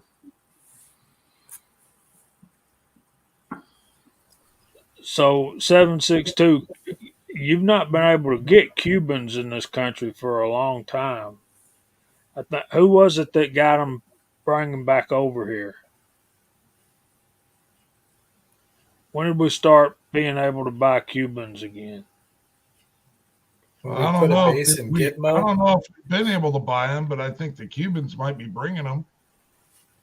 Yeah. Depends how they're I just moving thought in anyway. didn't Bush bring those back? No. I forget, man. It's been some time. I thought someone brought them back. Probably Obama. Yeah, it was Obama. But if you had a hookup in the Navy that was stationed there, you can get all the hook Cubans you wanted. Yeah, down there, Guantanamo Bay. You know, I haven't smoked in years and years and years, but there you go, hot pot. Yeah, one of the I was at a shoot a couple of 3 years ago, and Brownells was giving out cigars. I mean, they had Cuban, not Cubans, but they had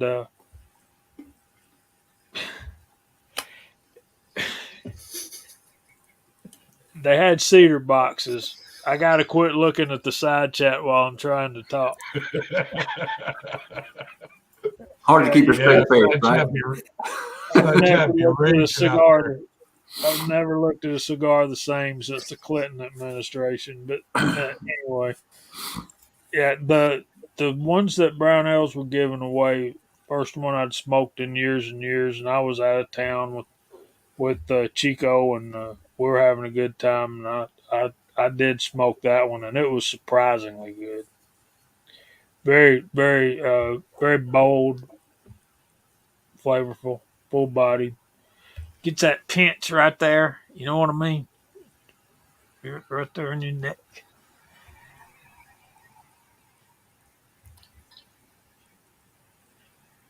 Rich, did you ever go to Gitmo, or you just know the proper terms? I lived in Gitmo for 3 years, from like 72 to 75. It was an amazing place. Some of the best times of my life. I was like 12 years old when we had left, but yeah, it was awesome. Great snorkeling, diving. They had Oh bonfires on man, the beach every night. yeah, It was yeah. We very were kids, family oriented. and we were free to run about the base, and luckily we were smart enough to not walk in the minefields and by the guard towers where each side would have shot at us had we done it. So yeah, it was we were able to just run free and had a blast down there.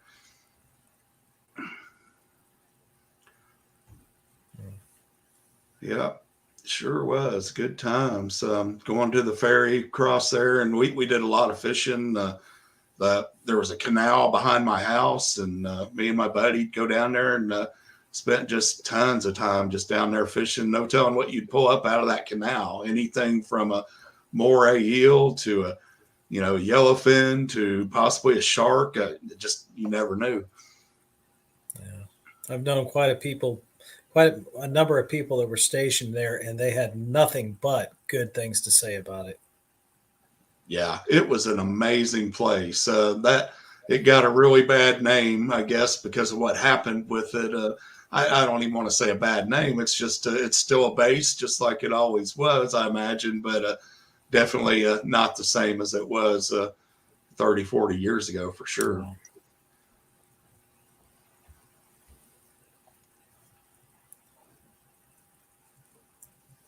Okay, enough reminiscing and sea stories. Guns, shooting, pew pew. Nice, nice. Now you precursored earlier in the chat what these cases were here, Jamie, but your mic's off. What do you got going on? That's just gorgeous. My last video, I showed off some 35 Remington brass that I was gifted from Steve's Woodworking, and that's the after. Let me show you the before. Now these are old cases. I know they are because of some of the head stamps. If I can find them, I took them off in yonder somewhere, but they're there you go. They turned out really well. That's some cut down 223 and 556. No, this is 35 Remington. Oh, you can do it on a 35 Remington. Or that is 35 Remington now. This is 35 Remington. Look at them. They turned out like brand new. And the reason I say they're old, and I know they're old, is because some of the head stamps are Peterson.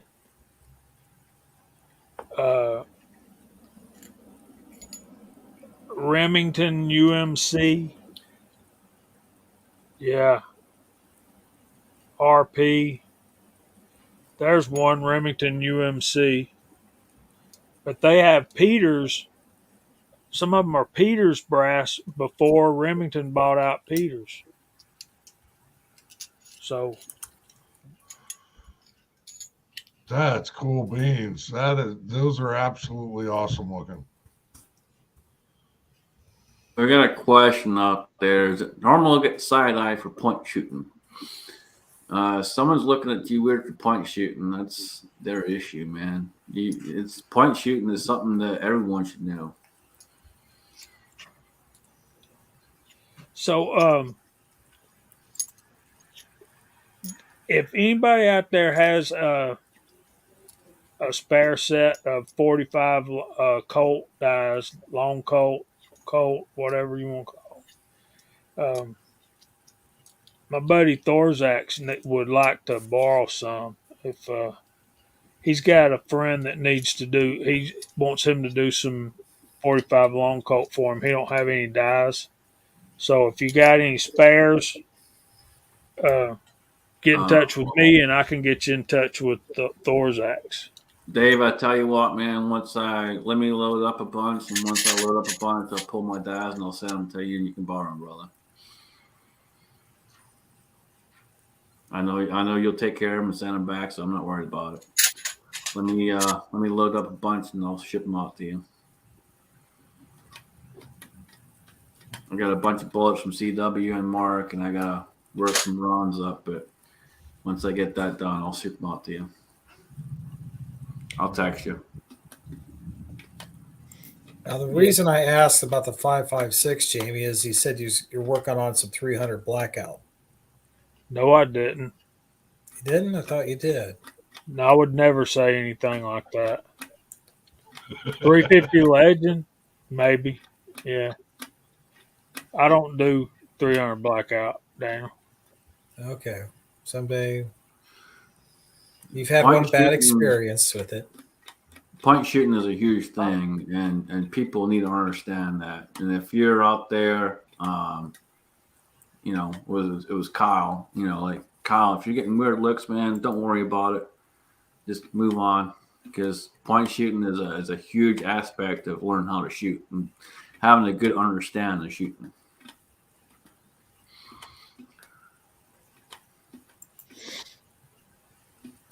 Yeah, Steve, those are turning out great, man. I appreciate it more than I can say. Yeah, Dave, you're more than welcome, brother. Like I said, I'll text you, man, and we'll figure something out. If you need them sooner than I can start loading, then I'll just send them to you. We'll talk about it. So I want to say thanks to Andy 79Z28. I got wet, Steve. Well, I wet tumbled him. Andy's. I got this box of zinc that I can't. I don't have enough to fill it up, but I'm gonna go get some at Kyle's house tomorrow, and we're gonna get him a box of zinc sent out. But so, any of you guys out there that are casting and you don't know what to do with your zinc, send it to Andy Z28. He's got a commercial interest that's talking to him about these zinc bullets, and he's going to send me some of those particular bullets and I've already loaded some up in 350 Legend. I just got to get my seating depth right, Andy. They're going to work great, buddy. I know they will. And so I've shot a few rounds with the zinc bullets in my 35 Remington, but I want that bullet to work in 350 Legend also.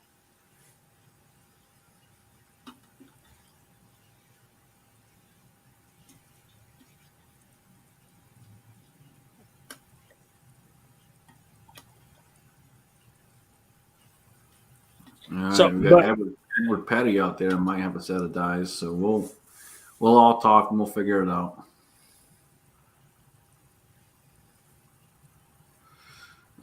Dave, if your email's changed, I'll get with Jamie after the chat. We'll get that figured out, man. yeah, I don't see a problem lubing cases. I really don't. But no, Daniel, I've not had a bad experience with 300 blackout. I just don't have one. I just Okay. went down I, there. all right. There must have been someone said they shot a deer with one and it didn't get it, but deer's too big for a 300 blackout. It's more varmint Well, size. and 300 blackout is moving pretty quick, so you gotta have a decent shot, especially if you're trying to shoot a deer because they move fast. So it'd have to be a decent shot to actually do some damage, I would think. Every gun's got a different purpose. A 300 blackout is not for deer hunting. That's okay. But that's even a non-issue because Jamie didn't have a bad experience with a 300 blackout shooting a deer. Right. Yeah. Hey, Daniel. I've recently gotten into a 7.62 by 39 with in other formats. What do you think about that as a hunting round? Well, mine's a 7.62 by 51. That's the 308, correct? Right. Yeah. Well, 308, that's a distress. That and 30-06, there you go. A step above the 30-30, but more deer have been killed by a 30-30 in America because that was the number one gun at the time for hunting. So the 39, I am not familiar with. Are you talking? Is that the AK? Yeah. I mean, Okay. it can be. I've recently gone over to ARs with that caliber, but Okay, so that's why. All right, now I got it. The I 300 feel I blackout. need 30 rounds to get a deer at least. Well, the 300 blackout is America's answer to the AK, as far as getting the kinetic energy down there to go through block walls in battle situations. So they have that comparison, and they're more accurate than the AK. You hush your mouth. They are more accurate. I got it on video. 300 yards, brother, in the X. But what if you're shooting it out of a different format that's maybe a little more accurate? Hey, enough money can buy a gun, or you can build a gun with enough knowledge. Right. I mean, look at Chris. He's up there with his Ruger, and he whips my butt with it. Yeah. Spank me. You know, building is something that you can either do it cheaply or you can go all out full bore. And I've had a lot of builds where I intended to go cheap, and by the end of it, it wasn't cheap. I don't think I have one out of all the ones I've done, and I'm probably over a dozen at this point. I don't have one that is less than $1,000. I literally have dumped money upon money upon money when building. The only one I would say I don't have that kind of money in is one that I built for someone else, and they were on a budget. And I bought the cheapest stuff I could find. I slapped that thing together and I said, "Here you go." Jamie has a question or Is something. it right there? That's the one, right? No, not that one. That one I actually have some decent money in. The one that I slapped together was for not someone I worked with, but the person I worked with. I built one for him, and his neighbor wanted one, and he was on a super tight budget, and so I literally bought the cheapest things I could buy on everything to keep it on that budget. And I think I was about $50 over budget when it was all said and done. When you start building stuff and you get into that, it's hard to stay within a budget. It really is. Especially if you want good accuracy and you want to have good reliability, you're gonna spend money, man. It's gonna happen. And I've got a ton of it when it comes to building guns, because I'm not trying to build something that ain't gonna work. So I got a 1911 build coming up here pretty soon. That's a good question, but 9mm accurate to what? Both me and Daniel have shot 9mm out to 200 with some accuracy. We had a can out at 200, and we were right there. Jamie, you was at what? You've been chomping at the bit to say something or ask a question, and I'm chomping at the bit to hear it. I'm of the opinion that the least I'm going to use for deer hunting is 30-30, and I don't like that. 35 Remington, 308, 30-06, 270, yeah. 45. All right, folks. Let me interrupt you for a second, because we have someone very special on the chat with us, and I'm glad he made it. And Allen stepped out for a second, and we appreciate that. We have the one, the only, the roll call 219. Brother, what's going on, man? Sorry I'm late, man, dude. I'm telling you, work is just it's a pile of poop right now, man. And then I had to come home. I had to cut this grass. Then I got coyotes over here in the field, so I'm scrambling looking for my gun. Like, geez. Like, I can't catch a break, man. Can't sit down and have a chat. Are you crazy? The world is just turning so fast. So you are someone who I consider a glorious patriot. And I say that with enthusiasm, because you are a glorious patriot, my brother. What does this weekend mean to you, man? I mean, it means a lot to a certain extent. You know, I'm a third generation service member. You know, my grandfather, my father, and then me. And I let my brother go to college, and I went and served in the time of need for the country. You know, and I've lost some friends along the way. You know, and not so much in combat when they come home. And I don't think a lot of people realize that a lot of these guys that come back, they don't come back, and then they're gone forever. before you know it. And it's, sometimes you think about it. I volunteer down at the VFW every fish fry, and I talk to these guys, and then I say, hey, where's so and so? Oh, he's gone. So you can kind of feel it sometimes, especially as I think the first couple of years are pretty hard. Here recently, the guy that recruited me committed suicide. And then I had a couple of other friends die, I don't think people really understand it unless you're in it. What is the old saying? Embrace the shit. You got to embrace it, man. You got to do it the way it's supposed to be done. We've looked at a lot of changes over the course of, I don't know, decades. You had World War II, or World War I, I should say.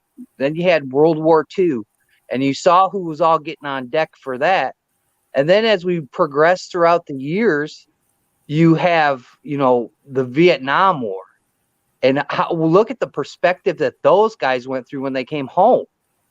They were treated like absolute dog trash. They were treated bad. And then you had this notion, right before 9/11 that, serving your country was an honorable thing to do. And then you saw the really climax of respecting military and the service of it. And it kind of goes on today, but now you're seeing another shift in the military. And that's what I've seen. Look, when I was in the service, I served with people, that were gay, just as gay as Jan, just as gay as him. And, I didn't look at it like that. But now they glorify it. And it's like, why are you glorifying it? And then I look at the recruiting numbers. And the recruiting numbers are staggering down. The numbers are down so bad, and they have to do whatever they can to get people. And they don't care who they get anymore. They really don't. They don't care. Quality is not going to join as long as you trash in. That's what you're going to get. But if you put quality in, you're going to attract more people and higher quality. Yeah, and I've seen dudes that were in prison or were in jail that went through the military, and that really straightened these guys out. It really straightened these guys out. And it's not so much the case now. Now these guys that do that, they go in there and they're even worse than what they were before they went in. And I can kind of see that perception. I mean, the last few cuckoos that were doing dumb stuff, dude, those guys were prior military, and you kind of see the balance shift again. I Memorial Day is something that holds true to me. I hate it when people say Happy Memorial Day. I don't know, countless people tell me that today, and I just shook my head and walked away. I work in a corporate setting.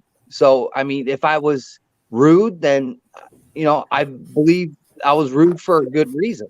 This is a remembrance. You can tell me Happy Veterans Day. That's cool. But Memorial Day is way different. It's not about barbecues. It's not about drinking beers. It's not. It's about remembering these people that sacrificed, and even the families that sacrificed so much to get to the point where we are today. And like I mentioned, that's one thing that I try to stress. And one thing that I've really pushed over the years is, I'm thankful. I'm blessed to be here. I'm blessed to say I'm an American citizen because of all these people in the past that have done this.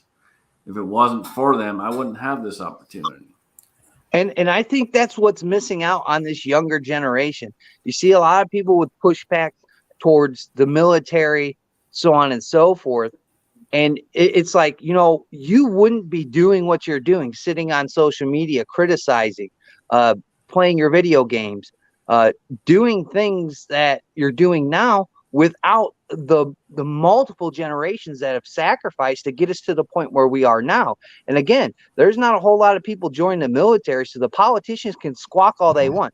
But I'm telling you, if people set foot on this soil, I mean, what are you going to do? You want to disarm everybody? You want to do this with everybody?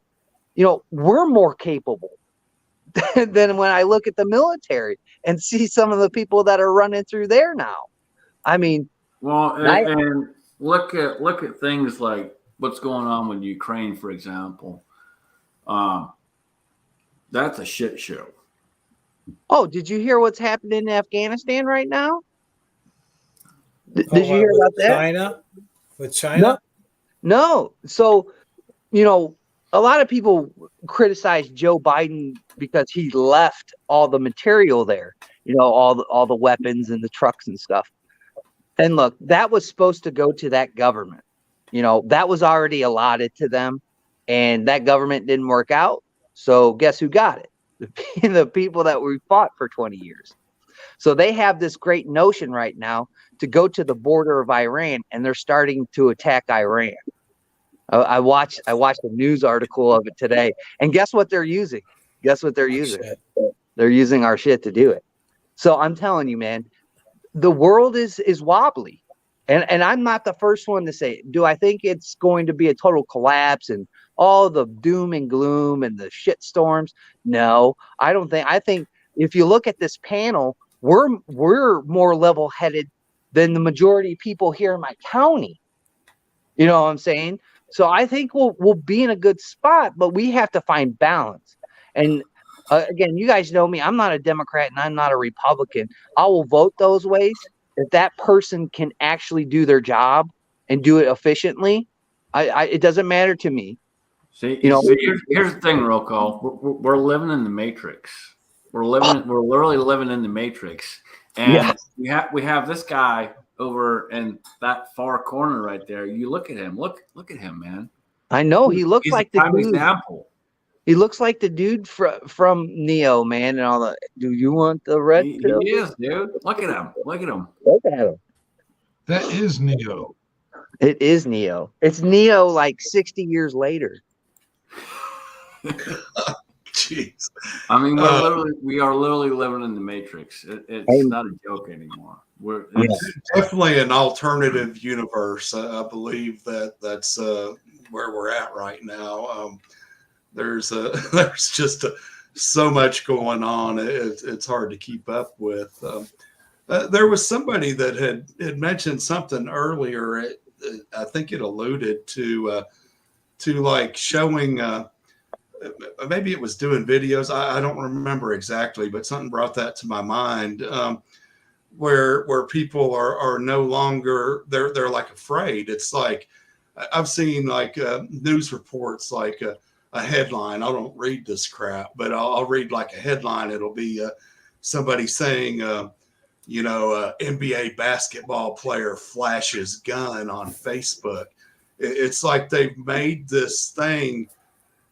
I don't know. I'm kind of all over the place. I'm thinking of all the ways that things are being attacked and systematically. I mean, through the social media, through I brought up recruitment. I've worked with recruiters. The leadership is just ridiculous, and as we're seeing now, it's even going farther into that like parallel universe. Something is just it's one thing after the other. You're talking social media, man. My Instagram, my original Instagram, the Crazy Scotsman Instagram, that got shadow banned like 2 years ago, and it's still banned, and there's no way I'm getting out of it. And it's just nuts, dude. All I did was share other people's things. I didn't post anything. I shared other people's things, and I got banned. Well, you seen Brittany Griner's latest statement. I mean, it's sad. It's sad people have to go through a traumatic experience to understand the realization that we do live in the greatest country on the globe. There's no doubt about it. And now she's like second guessing herself about not kneeling for the national anthem, not caring about the flag. And it's like, well, I equate that to anti-gunners. The majority of them have never been a victim of a violent crime. And let me say this, man, because I know you have, and I'll get there in a second. I know you have been, but let me say this, because you're talking about this being the greatest country in the world, and I want people to understand this, that this is one of the best countries there is. We have a lot of freedoms here. We have a lot of things that we can be thankful for. And many years ago, I came here with nothing. And I didn't know what was going to happen. I took a chance. And here we are at this point in time, almost 20 years later.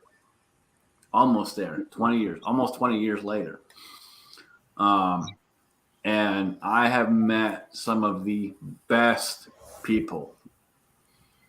And the best people. And I say that 110% with full-heartedly. The best people that you could ever meet. And if it wasn't, you're living the American dream. You're living the American dream. You got a house, it's white privilege, dude. Truck. It's white privilege. Crushing debt. I mean, this is dude. It's white privilege. I owe this. I owe that. I owe this. I owe that. It's white privilege. You know. Hey, I tell people, like, I'm all over the internet. Believe it or not. And some people hold a grudge. And I say, look, this country does have its black eyes, man. I mean, we did some really shoddy stuff from back in the day to even present day. But again, I would not trade it for another, piece of the world. I mean, my point is, I'm blessed to be here, man. I am. I'm glad you're here. I'm glad you're here. It took many years for me to get to the point where I said, okay, I'm going to go ahead and do this. And one of the biggest reasons that I did was because I saw that we were in some of the biggest fights for our own rights. And even though we were dealing with a lot of BS at the time when I filed for the paperwork and all the rest of it, I still did it, man. And that was a huge thing, and it was a lot of BS. I couldn't have anyone with me, which was retarded. Insight Freedom was supposed to come out and hang out with me and be with me and be a part of it, and they shut it all down 2 weeks prior. And I called and I'm like, dude, I got people that were supposed to be coming and this, that, the other, and they didn't care, dude. Didn't matter. But regardless, still blessed to be here, still blessed to be a part of it. And I've made lifelong friends, like Thorzak says, man. Lifelong friends, dude. And, YouTube screws us a lot, but it's brought around a lot of different opportunities and a lot of things for me. So even though it sucks majority of the time, it's definitely provided a lot of things too. Allen being one of those. If it wasn't for Allen, man, I mean, he's been here with me from the get-go, and I can't say enough about that man right there. There's literally no words for it. He's been with me from the get-go, and he offered to do the chat with me right off the rip, and he's still here to this day. Man. YouTube giveth and YouTube taketh away. And that's just the way life is. And, it's opened up a ton of opportunity to me to meet people like you, like Allen, like Chris. I met Chris at NRAM.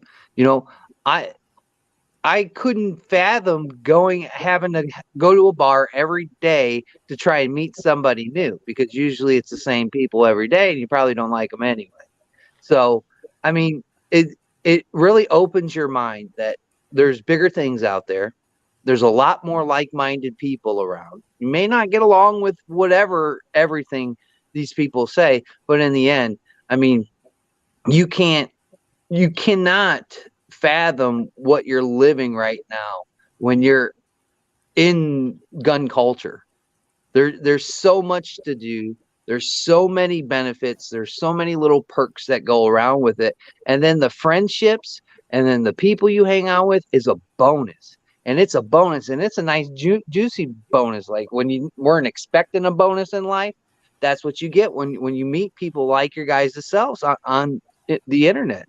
I mean, not everybody on the internet's very nice, if you didn't know that. I mean, He said juicy bonus. I don't know.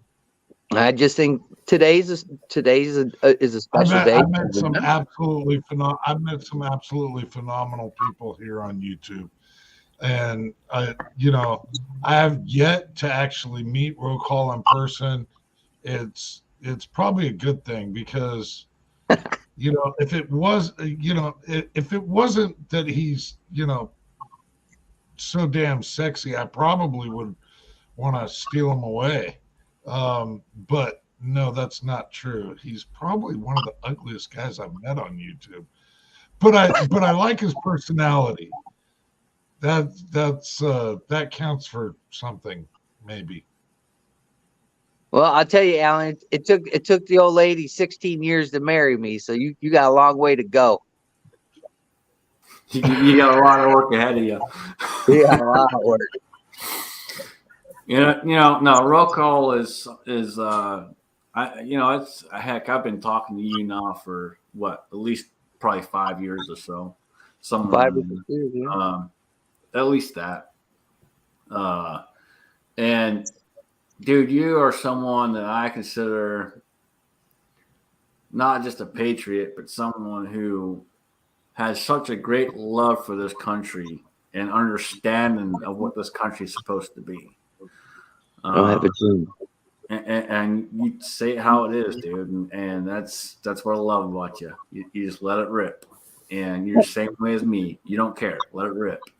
Nah, man. I think if you have to shield yourself, or you have to build some kind of personality around yourself to make you feel accepted, that you're not living life, man. You're not living life. Look, there's a lot of people that don't agree with what I say out there. I believe taxation is theft and I shouldn't have to pay any taxes. And that's straight to the people that say, what about your roads? I said, I'll go patch that shit myself. I say the things that I say because it's the truth in my world. Might not be the truth in your world, but that's how I feel about certain subjects that we can talk about. I've lived in a place where there was no freedom for a while, and then I've come home to a place that changed overnight, and then I left that place, and now I'm out in the middle of nowhere again. But I can watch my country change just as quick, and I want to stop it from changing. I mean, change is good in some aspects, but I don't like the direction the country's going in. I don't want the Scotsman to live in a country where, or anybody out there in the chat or in the panel, that has to constantly look over their shoulder because you have some rich politician that wants to strap you down, and make you work. And like where I come from, man, we lost our rights overnight, literally overnight, and it was an instantaneous thing, and we didn't have a choice in it. And so I come here, and again, I'm blessed to be here, and it's been a long journey, but we made it all happen.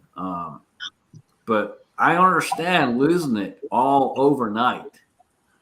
Oh, dude, it'll disappear. It was overnight. I mean, look at states that have laws implemented upon them, like Michigan, like California, New York, New Jersey, I mean, these states are really struggling to keep their rights, and I don't agree with it. I wish these people would, grow a little bit of a backbone. I mean, we can all tell them to move out of those places and give it up to the antis, but what's the point? We might as well fight for Well, every inch of this country. you have to call into question our Supreme Court, because our Supreme Court has taken up many cases here in the last year or two, and unfortunately, they don't seem to be on our side, man. No, well, the Supreme Courts have been making rulings for us, but the They states have have been but ignoring it. They and haven't saying, been "Screw you." 100% with us. I'll tell you right now, the Bruin decision was the biggest decision as me as an adult, and to watch states, circumvent it and try and move around it some way, somehow, it is asinine. If we're a country of laws and we're a country of law and order, then we have to follow what they're saying. And they don't like it, so they try and circumvent. I'm telling you right now, in the next, I would say, 2-3 months, and these cases go to the Supreme Court and they rule in our favor, it is going to really, it's going to crumble the anti-gun agenda. It's going to crumble their movement. It's going to lay waste to them. Are they going to go away? They never do. They never do. But it's going to really, it's going to ruin their idea and their push. And I'm biding my time. Like, some of these youngsters want to run to the cartridge box. I'm like, I'm still in the court box, folks. I'm still waiting on these rulings. I mean, what Amy Coney Barrett did was pretty unusual, to ask for stuff for a case. What started this is old Pritzker butts, golden toilet boy. This guy started a motion that he's going to be kicking himself for the rest of his political career if this is ruled in our way. It's going to really damage them. It's going to give rights back. It's going to open the door for people that are trying to do the right thing, but they have felonies and they can't have firearms, so on and so forth. I mean, it's gonna crumble these people. And I'll just sit here, drink a couple of beers, and just wait. That's all I got. Nothing but time, baby. Nothing but time.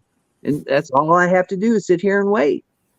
And I'm going to tell you, these are going to be some of the most monumental rulings in our lifetime, if this goes the way it should go. Well, and that's the thing we're dealing with right now. We're dealing with the stocks that, make it a SBR or whatever they want to say, and this, that, the other. It's just ridiculous BS. We all know it. And again, the ATF has no legislative authority, yet they're trying to make laws. They're classed as rules, but they're not laws, people. And this is what people need to understand and realize. They're not laws, they're rules. And those rules mean nothing because they are not a legislative body.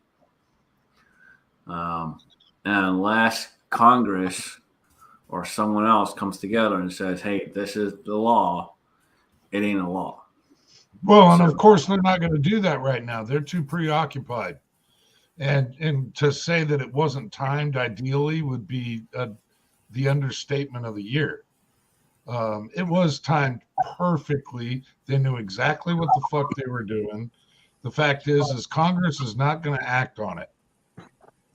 Congress is preoccupied doing what Congress is supposed to be doing to a certain extent. But why it takes so long, but yet a bureaucratic agency can say, hey, you only have this amount of time, when guaranteed you can't get a stamp. You can't get a stamp in that amount of time. It just not possible. All right, Real quick, I'm going to interrupt, and Daniel's going to jump off. So, Daniel, I appreciate you, brother. Go ahead and put your outro out there, whatever you got, man. Hey, it's been a good time. And like Thor, don't worry. I'm cool. It just pisses me off that earlier discussion about things that happened to people back here. As soon as I can get my phone to talk to my computer, I'm going to be coming out with it's a video, probably a video series about people getting into shooting competitions and just let you know what's there and how I'm just working through it. And it's going to be a series called Stage Plans Are for Wimps. All right. Well, thank y'all. Have a good one. Night, Daniel. Good night. Daniel, thank you. See you later. Yeah, I'm a great guy. Not bad for a rental, but I mean, great is kind of an overstatement. Huge overstatement, but you know what you got to do is the Navy. I mean, it could be worse. It could be the Coast Guard.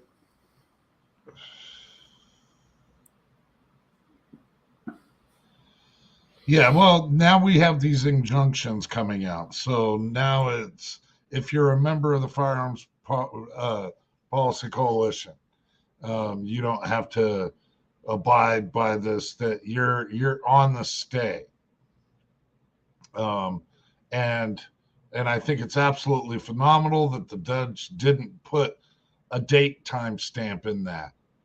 That is absolutely phenomenal. I think it's absolutely atrocious that it's only a stay being based solely on the plaintiffs of this. It was already debated amongst the Congress members and the committees. So of course they're not doing anything about it now because they're preoccupied with the damn debt ceiling shit.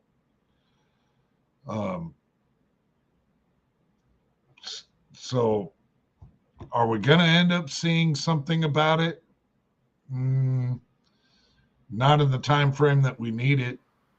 Let's talk about the debt ceiling for a minute. So, folks out there, put your comments out there. What are your thoughts about what's going on with that? Because, in all honesty, it's a huge, giant clusterfuck.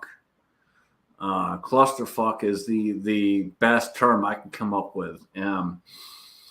It's literally a fucking clusterfuck. Oh, they solved it, bro. They solved it. That stuff, it'll be situated. They raised it. They're just gonna do this. Yep, that's all. They're just gonna print money, dude. That's all they're gonna do. It's gonna be good through 2025, is what they're saying. And there is some stipulations in there. And I tell people that are on welfare, you better get your butts in gear because you got to get a job now. There's gonna be no more handouts. That was one of the stipulations in there. And then the Democrats were like, "Oh, you can't do that. These people are living on this." Well, it's time to stop that kind of lifestyle, and it's time to get to work. I mean, you can't be giving out free stuff all the time and not get anything in return, and that's what's happening. So I guess that's a huge part of it. I saw exactly what you're talking about, man. They were saying that food stamps, people are going to end up having to have a lot of trouble with food stamps and shit like that. So, yeah. I mean, a lot of people say, well, we can't pay our bills with the debt ceiling. And I see a lot of youngsters say this. And I'm like, dude, they're not paying no bills. They're not paying bills. This is just their credit card limit. Their credit card limit ran out. And this is them raising their credit card limit. Here's the thing, man. If they were paying the bills, why does it keep going up? If they were literally paying the bills, why does it keep going up? They ain't paying shit. Nah, I forgot the numbers. I was reading the numbers today at work when I had a little bit of time. I mean, they spend more than what they take in, and they think the solution to this is more taxes. And it's like, no, you have to cut spending. Look, hey, I was on food stamps at one point in time in my life, but I'm not on that stuff no more. That's a crutch, and it's got to be tapered. It just has to. And Social Security is another problem that we're running into, and they have to fund Social You know Security. how we cure a debt ceiling? We cure a debt ceiling with these people's paychecks. These people are supposed to work for us. So why are our taxes going up when they make X amount of fucking money and are making hundreds of thousands of dollars when they ain't supposed to be making that? Well, see, I pointed this out on a different piece of social media. It's odd. It's odd where they will sit there on a podium and tell you that oh, this is going to affect millions of Americans. Tons of families in this country are going to be ruined if we don't do this. Have you ever heard them once say, well, my family's in jeopardy. Looks like I'm going to have to sell my 3 yachts. Looks like I got to put one of my 4 houses up for sale because it's going to affect me. It never affects them. It affects us. Fuzzy brings up an excellent point. Look at Ukraine, man. We spent so much money on fucking Ukraine. Why? Oh, why? We're not even involved in it. So I read this article that was actually based out of the Washington Journal, I think. And what we have spent in the Ukraine, just giving them money, just not everything that we've spent, just what we've given them in cash. We could literally put a SWAT team at every school in the country, paying each SWAT member $80,000 a year. So let's not guard our schools. Let's go protect the fucking Ukraine. So to his point, how do we solve this problem that we have in schools? Let's see. Stop sending money to other fucking countries. All of them, man. I mean, you look at, that's one, I got to give credit where credit is due. That's one of the things old Trumpy did. He went to NATO and he said, NATO, you got to pay your fair share. I'm tired. We're tired. Americans are tired of flipping the bill for you folks. This is your neck of the woods. Hey, it was created by American politicians is what we're living in right now from them giving up their nuclear capabilities. We can go all the way back to the Obama administration and even further back from that, from George Bush's administration and senior. It's Clinton, it goes all the way back to Clinton and so on and so forth, man. It's been years, man. And the sad part is it's needless wars. Needless. And so much money's gone into stuff. So much money has been put here, this, that, the other. And Allen made an excellent point. All the money that we sent over there and all the weapons, and I don't even know if the weapons were included in that money segment of what you were talking about, Allen. I'm guessing not. But all of the money, just the money alone would cover protecting all of our schools. And they want to sit there and turn around and ask, how do we solve all these school shootings? And they have nothing, while they are all protected by fucking people with guns. But let's take away the guns from the American citizens because we need to protect our children. Yeah, they don't want to solve the school problem. That's too much food for taking the guns and all, just going after those rights. That's where they can really hit emotionally. It's like, oh my God, the children, we've got to save the children, but yet they're not going to do anything to do that, and wasting money on God knows what's in that budget as far as pushing all the different things all the way around through social media, through media, through your alphabet agencies, all that. There's more funding going into that crap that's just going to continue. That the last thing they want is to lose those headlines of, oh my God, there were so many children shot today or something like that. That's going to hit on the emotions. Oh, most definitely. And for those people that don't like my idea about taxation is theft, I tell them, well, you would have your roads fixed if you quit funding the IRS. You would have your roads fixed if you quit funding the ATF. And that's all paid by taxpayers. All these agencies are paid by taxpayers. And if we And didn't have these agencies, imagine one, that. one big thing to note right there that you're talking about right now, roll call, is they reached an agreement on the debt ceiling. Well, that agreement included the 87,000 IRS agents. Good. Good. We don't need those people. I mean, I do my taxes. I pay my fair share of taxes. I don't need another 75 people looking over my head. And I definitely don't need 87,000 looking over my head and making sure I put the commas and the decimal points where they need to be. I know how to do this, and if I don't, Cindy's prepared taxes for like 10 years. She knows what she's doing. I'm not going to cheat the government. I don't have anything to do about cheating the government. The government cheats itself. The people in the government cheat the government. And that's another thing that nobody looks at, They they put Martha Stewart, the chick that was just on that magazine, in jail for insider trading. And if you ain't a part of Twitter and you got a portfolio, there's a couple people I can mention that you need to go look at, and they track the trades from these Congress critters.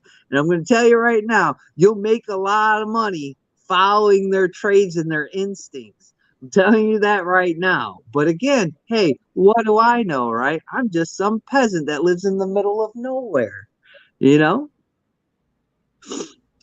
I'm not sure who YOLO user one is, but he's right on the money. Right on the money. Yeah, it's crazy, man. It's absolutely nuts. And this is one of the reasons I wanted you on, dude, because I knew it would get you fired up. Oh man, I look at the government and I shake my head, and I bet you the founding fathers, their bones are rolling in their grave or their dust or whatever. Guaranteed, dude. Guarantee it. They didn't, they didn't expect it. Well, we didn't expect the internet. We didn't expect multiple wars that drug the country down. I mean, have we paid off the Korean War? Have we paid off Afghanistan? Have we paid off Iraq? Have we paid off any of these wars that we were involved in for decades? No, we probably still owe something on that. Quit making stupid wars up. And again, I wish other leaders around the world would stop doing dumb stuff. But everybody wants to they won't though. You look at Ukraine, for example, and some people out there I know are all for Ukraine, this, that, the other, and that's on you guys. But you look at some of the stuff out there, they're posting pictures from the 90s. They're posting pictures from shit that happened fucking 10, 20 years ago. Yeah, it's a fucking joke. Dude, I wish that guy would have never went in there and doing the things that he's doing. But I mean, I don't agree with it. I don't like it. I wish Americans would take note of this and put it in their little memory bank. I don't know, put it on a fucking sticky note and say, this is why the Second Amendment is needed. And by the way, this is something that we're going to have to finish one way or the other. Did you see Lindsey Graham's? Hey, wherever Lindsey Graham, where's he from? South Carolina?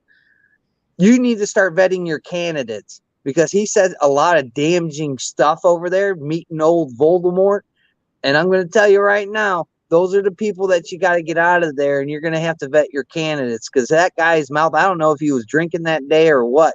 Either his lover was being a prick, or he was drinking heavily, because what he was saying over there, that's not the rhetoric we need. We don't need that. His rhetoric was like, we're going to stay in this country for 30 years to solve this problem? I'm like, shit. Hopefully I'm still alive, but you never know. Life works in funny, mysterious ways. But I mean, I don't want to sit in this country any longer than I have to. Either build a Berlin Wall through there, or somebody's got to win and somebody's got to lose at this point. No, and it's right there, man. And on this comment right here, the last part of it, good people with guns. And that's exactly what it is, man. Good people with guns. That's what's going to make or break this country. Is the people that are willing to step up and the people that are willing to fight for what this country stands for. I'm not dying on my knees, bro. I'm not dying on my knees. I'll tell you that. I will never fucking bend on my knees, dude. My knees are too fucked. Ain't no way in hell it's happened, dude. I'll be standing to the last fucking round. Look at A, man. No, it's we joke about it, but in all seriousness, it's I will sit here and I will fight and I will die for it. And I will die for it because this country has provided me so many different things. And yeah, I have a lot of problems. I have a lot of things that happen and life, it's whatever, shit happens. That's life. But in the actuality of everything that's going on, it's okay. And the majority of what I deal with is just stupid bullshit, bills, this, that, the other. So it's not a big fucking deal. It's just basic bullshit. But this country provided a lot and gave me a lot of opportunities. And if it wasn't for the opportunities that it provided, I would not have learned the things that I've learned over the years. I would not have the knowledge I have. I would not have met the people I've met. I would not have people like Allen, who is my brother from another mother and literally has been with me for the last 7 or 8 years doing these live streams. I mean, hell, it's been that long, man. And, I'm blessed. I'm blessed. And with everything but hair on your head.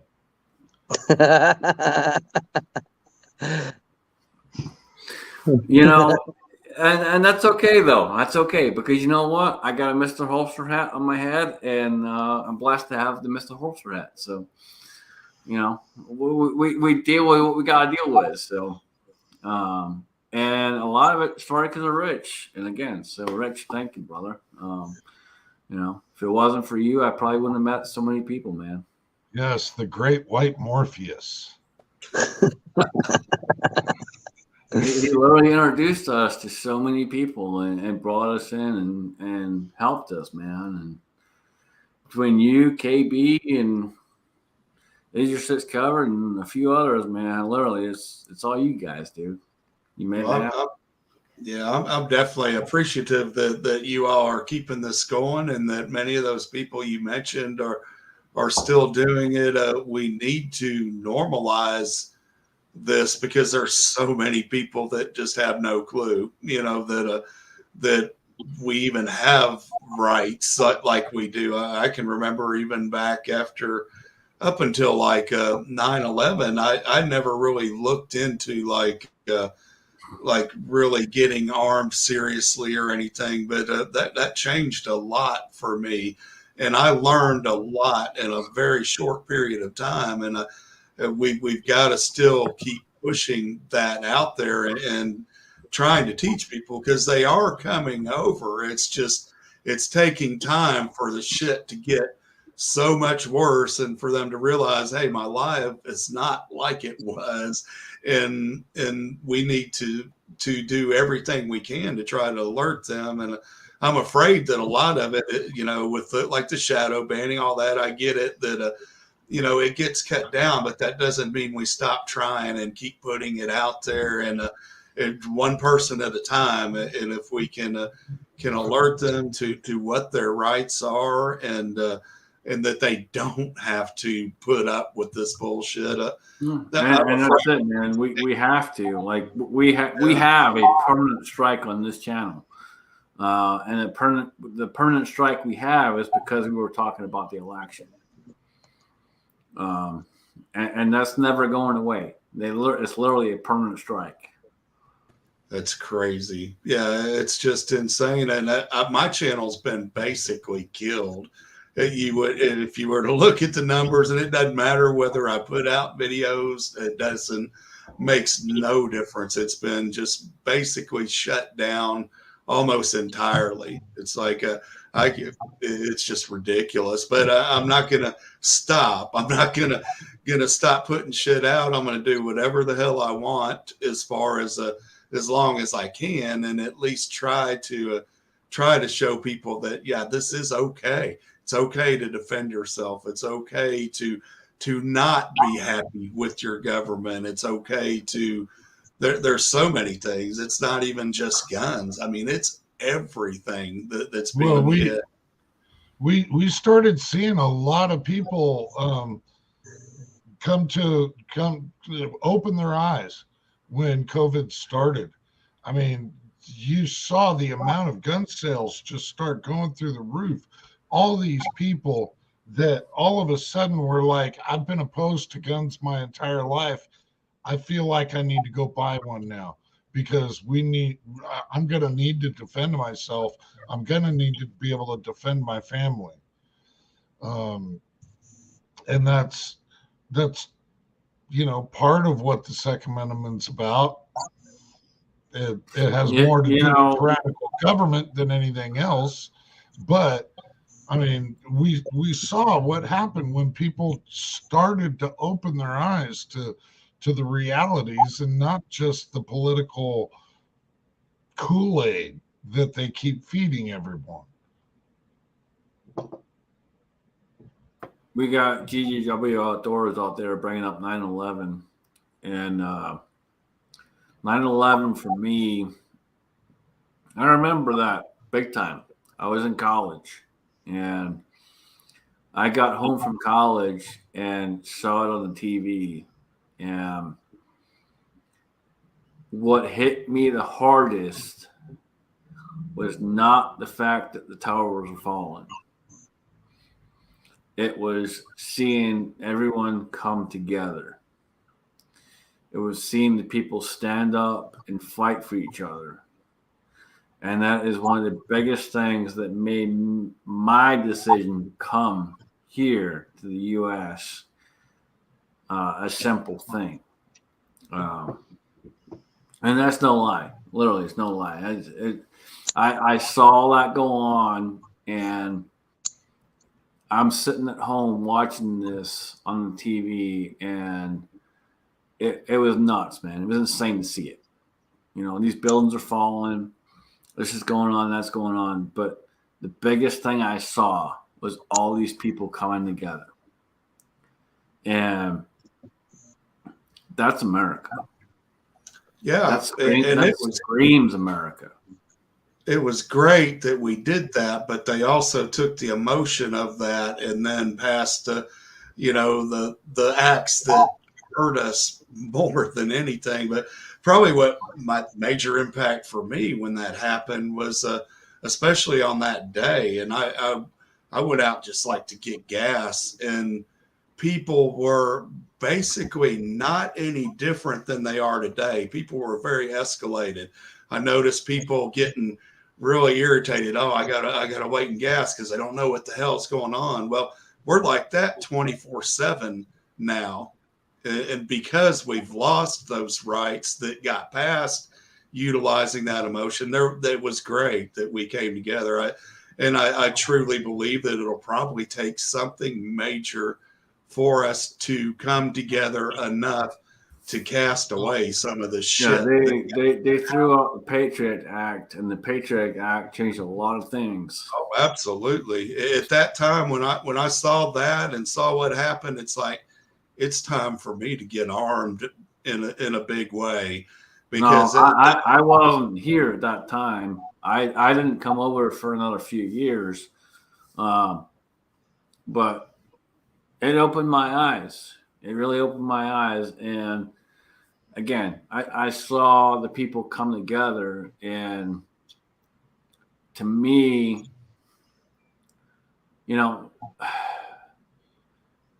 the simplest way I can say this is my ancestor was William Wallace. And William Wallace stood and fought, and he brought people together. He brought everyone together when there was nothing. And he took nothing and made it something. And that says a lot about a man. And America is the same kind of way. I believe this country can come together. I believe it can. There's a lot of things that need to happen, but I believe it can.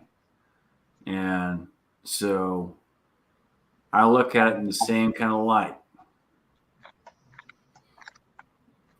Do I want to be that person that steps up and says it? We got to do this, that, the other? Whatever. If it happens, it happens. But I will not fail this country. I will step up and I will do what I got to do to support this country and make this country survive.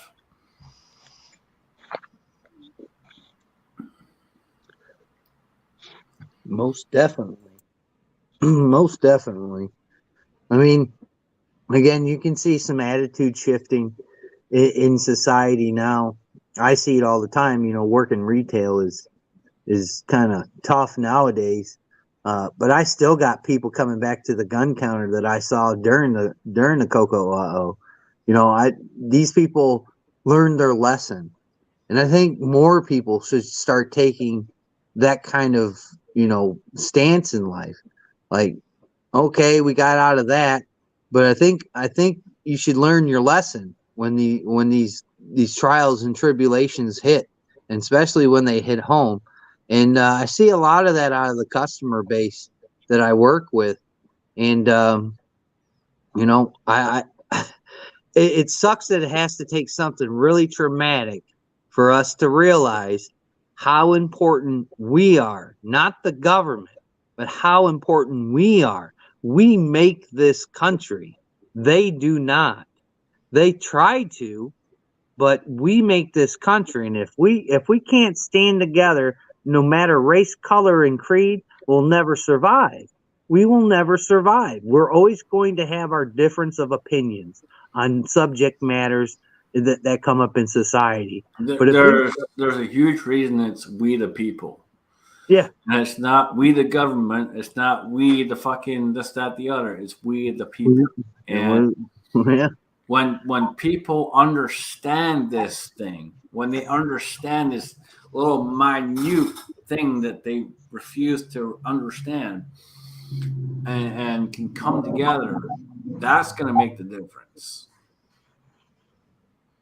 Most definitely, dude. It always does. I mean, it's just like camaraderie in the military. You know, there's no, you know, there's no, well, it's this guy's fault. It's that guy. You know, it's a collective effort. And one of the collective efforts is to come home, you know, and the other collective effort is to finish what you started.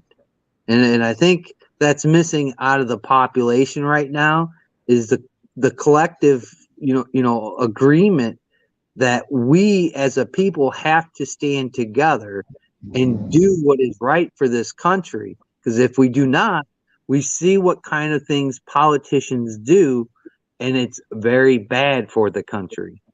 And again, I just wish more people would take that kind of attitude.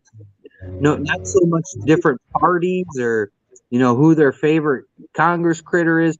It's that you make the difference in this country. You make a difference. You may not think you make a difference, but we just sat here and talked about all the people that we've met on this platform in all walks of life. And we can make a difference in each other's lives, whether it be good or whether it be bad. But in the end, you know, I think the good outweighs the bad at times. And I think that's what I've met some assholes on here. Don't get me wrong. I met some assholes on here, and that's okay. Because you know what? I'm an asshole too. But I've met some assholes on here, and that's okay.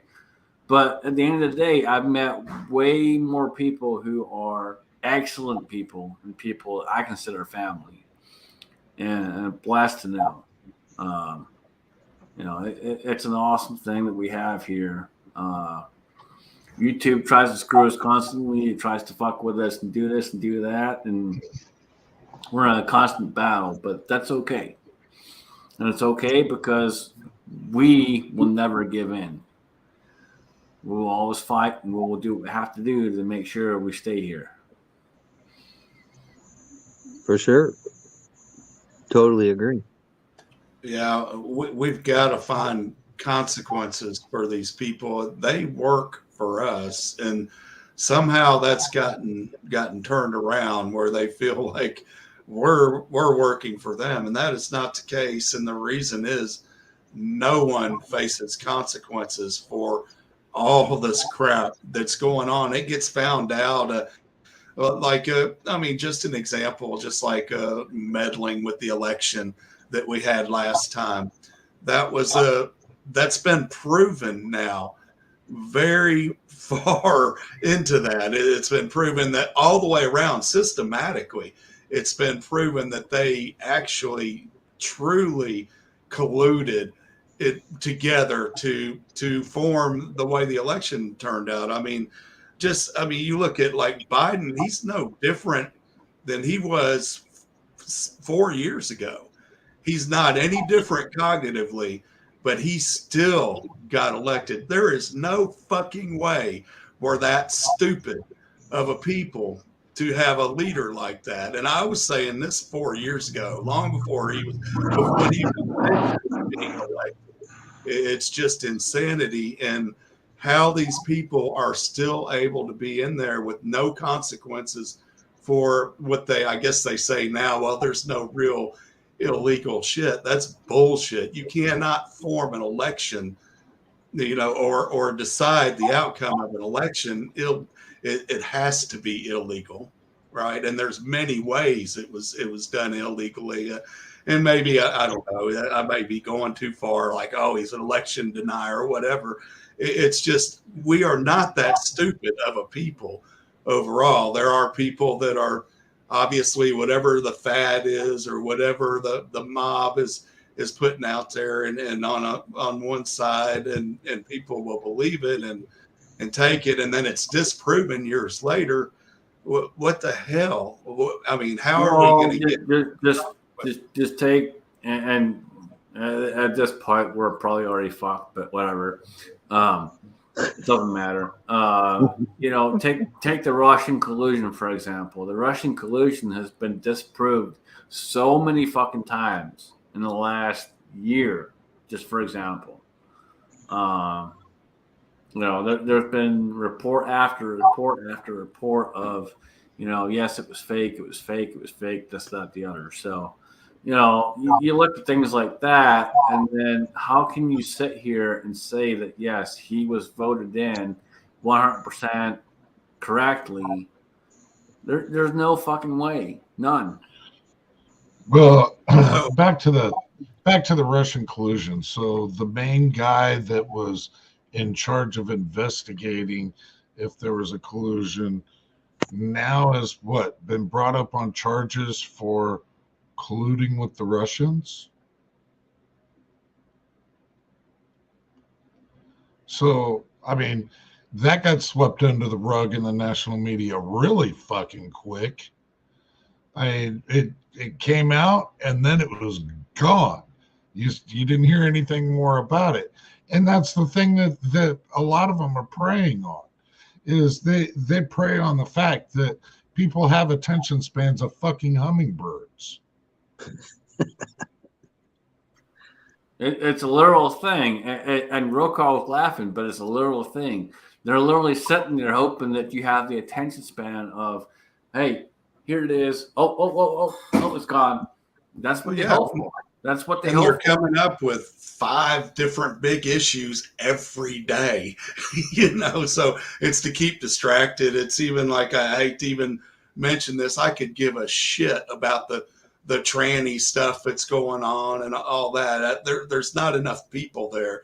There's like 4 out of every 1,000 people is like a tranny, and I don't have anything against it. Do what you want, but how is the rest of everybody, using that as a distraction. It's totally it's a constant thing. They bring up that, they bring up, equality, they bring up this, that, the other. And it's literally a constant, consistent thing of always something there. And it's something to distract. Exactly. But I mean, people are seeming to recognize it somewhat more, but it's taking forever. And then until there's any consequences for some of these people that have taken these actions, it's not going to change. They're still going to be there behind the scenes, pushing all this bullshit every day, and till they can get out of there. It's like I know that sounds like just really simplified, like drain the swamp. It's nothing to do with Trump.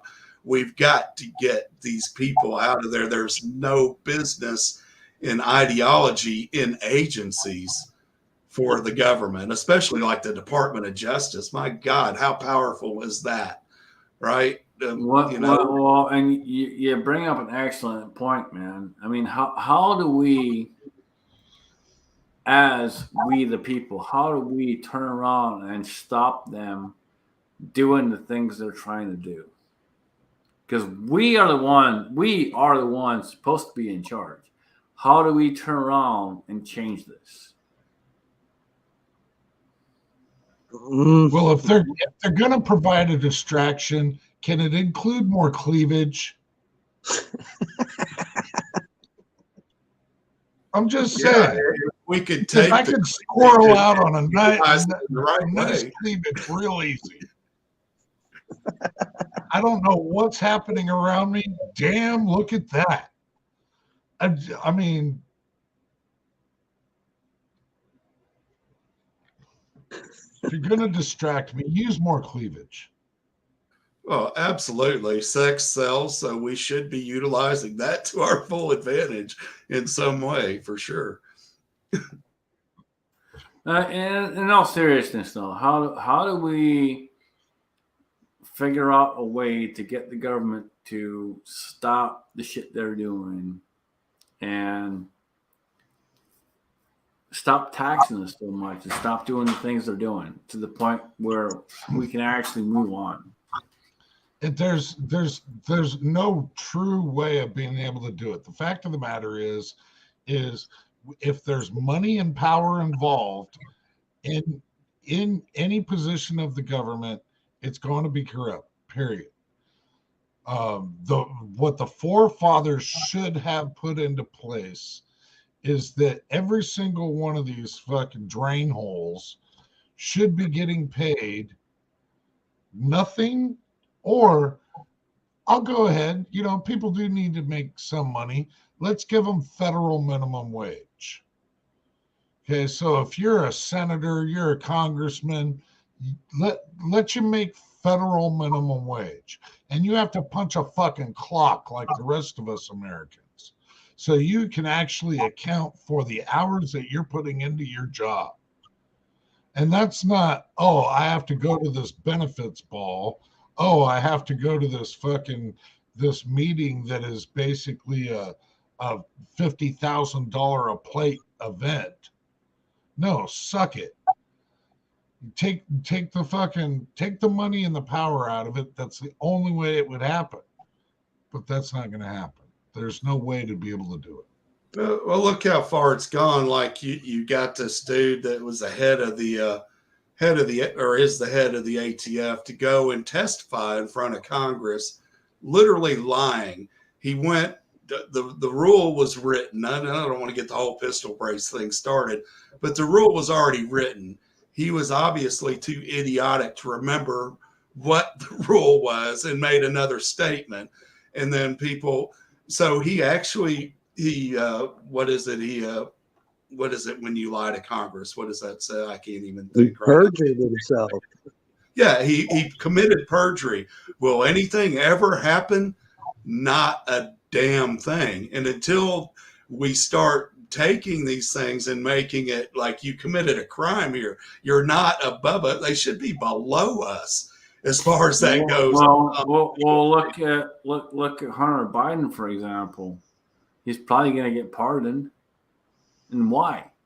Why is that okay? He should not be pardoned. Why is it okay if someone who is his father pardons him? That should not be okay.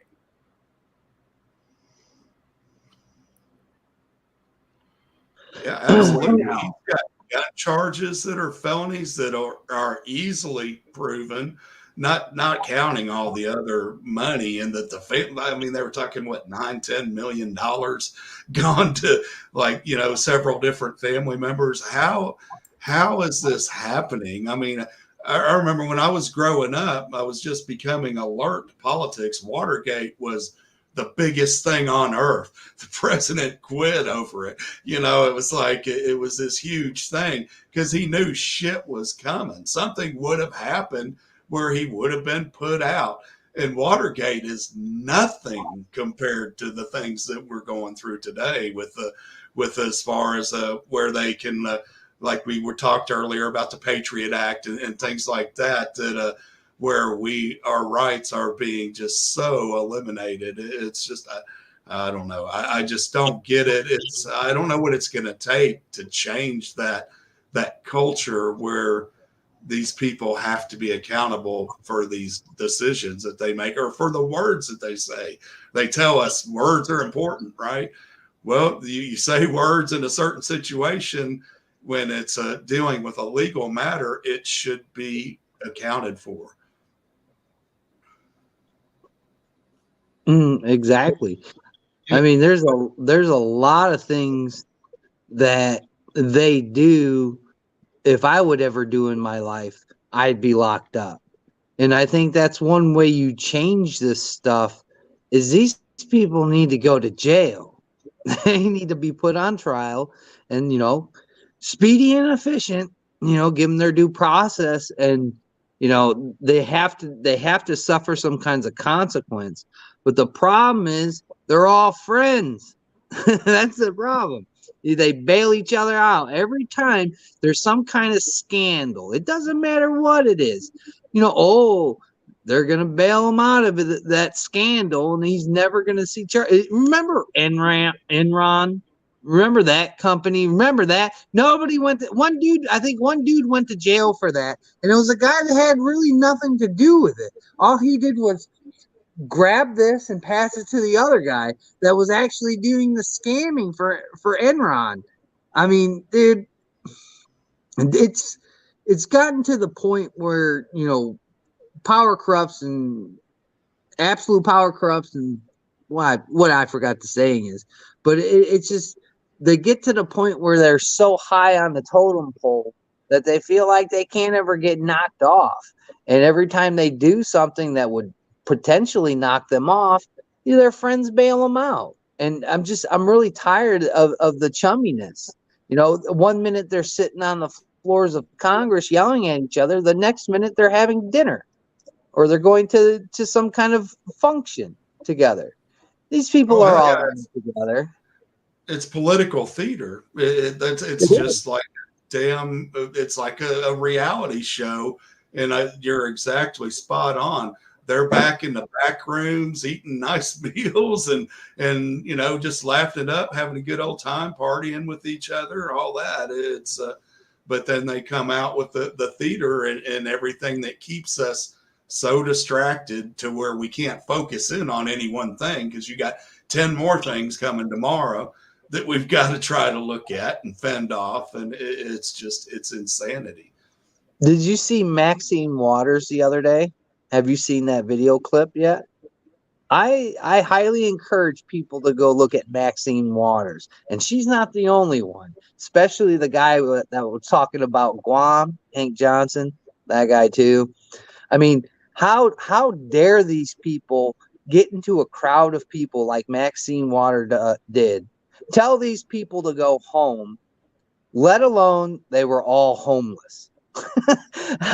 This is how out of touch these people are. You know, how dare you tell these people to calm down and go home when they don't have a home? and you have probably 3 homes and a summer house.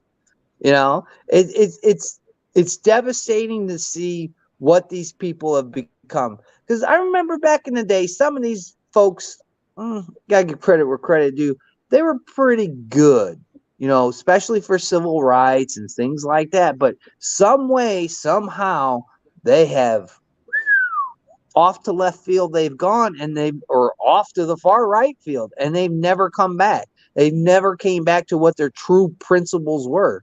Look, everybody hates AOC, and look, it's pretty dramatic where you can get to the spot that you are where she is now, where you can go serve drinks and the next minute you're in Congress. That's the American dream. That's the American dream. To go and serve your country in one capacity or another. But again, out the left field she goes. It's just it's amazing. It's astonishing. AOC, and she reminds me of something like most every time she opens her mouth, every statement that she's made, that alone should disqualify her from office, and she should be put out immediately just for being that stupid. She truly has no clue. Well, that's the educational system we are in now. I was over on TikTok the other day and I made a video. I said, with all this stuff that they want to, because everybody's bitching about schools, right? Oh, you can't have this book, you can't have that book, you can't show this movie, you can't show that movie. I'm like, is that what we're really supposed to be focusing on as a country, of a book or a movie or somebody's, thought process of what they are in life? We are getting to be, the bottom of the barrel for reading, writing, and arithmetic. And reading, writing, and arithmetic you use every day. I don't care what you do, you use it every day. And we are in the bottom statistics for those categories. And I think a lot of that has to do with what we see in today's standards. You have people like AOC that, they suck and they don't know much about history. And I understand that they want to make a name for themselves, but this isn't the way to go about it. They're pushing radical agendas that aren't going to fit. They're not going to work. They've already been proven not to work, and to press that into the population and almost force it in there is it's going to do irreparable damage, dude. It's going to be irreversible, and we're seeing some of the effects of some of that stuff in today's society now. Now, look, I'm all for sending, John from the mechanic shop to Congress. And I think that's what we're missing.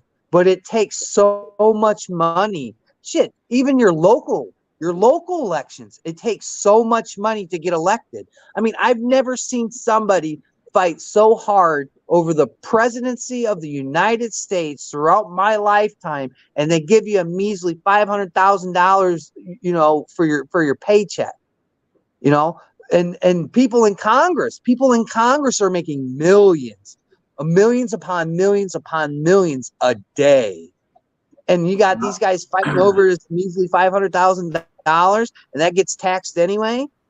I'm like, there's so we have an excellent question out there, and Rocco, we'll start with you. How do we change the focus? Change focus? Well, first of all, you got to get the money away.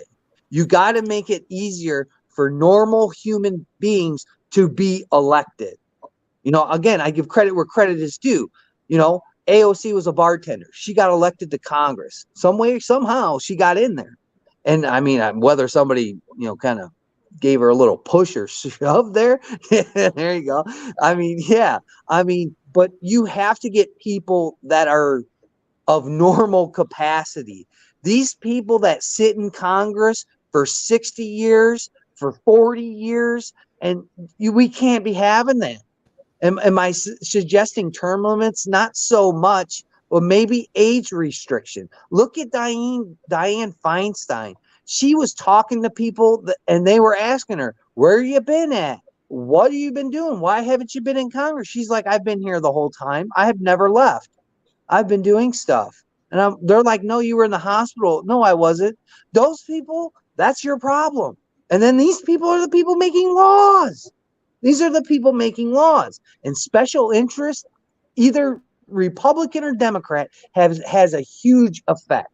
If you start taking big money away and all that stuff, who else is gonna who's gonna want to run? You give these people $23,000 a year to go sit in Congress. That's your cap limit. Everybody else is trying like, well, we should give them a raise. No, $23,000 a year. And who's gonna do that? I mean, most people in the country don't want to work for $23,000 a year, but you cap that off. Maybe you make some age restrictions. You get up there in age, 75, 80 years old. It's time to go. It's time to go.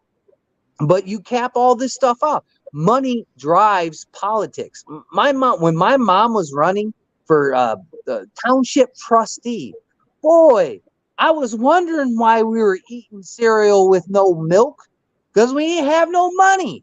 Because she had to get signs, she had to get this, she had to go to the dinners, she had to do, and she paid out of pocket for all that stuff. She got elected, but still, what did it serve a purpose? I ate cereal without milk.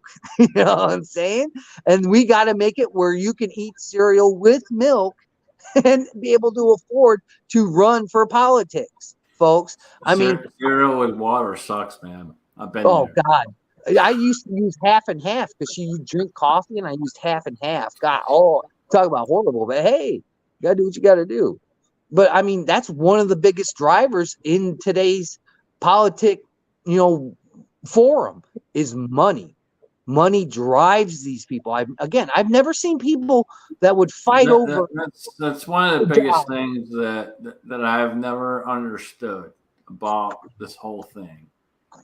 And we sit here and we watch this stuff go on, and it's all about who has the most money, who has this, who has that, and the donors and so on and so forth. It shouldn't be anything about that. It should be who gives a flying fuck about what's going on in this country. Who's got the best idea? Well, whatever happened to that notion?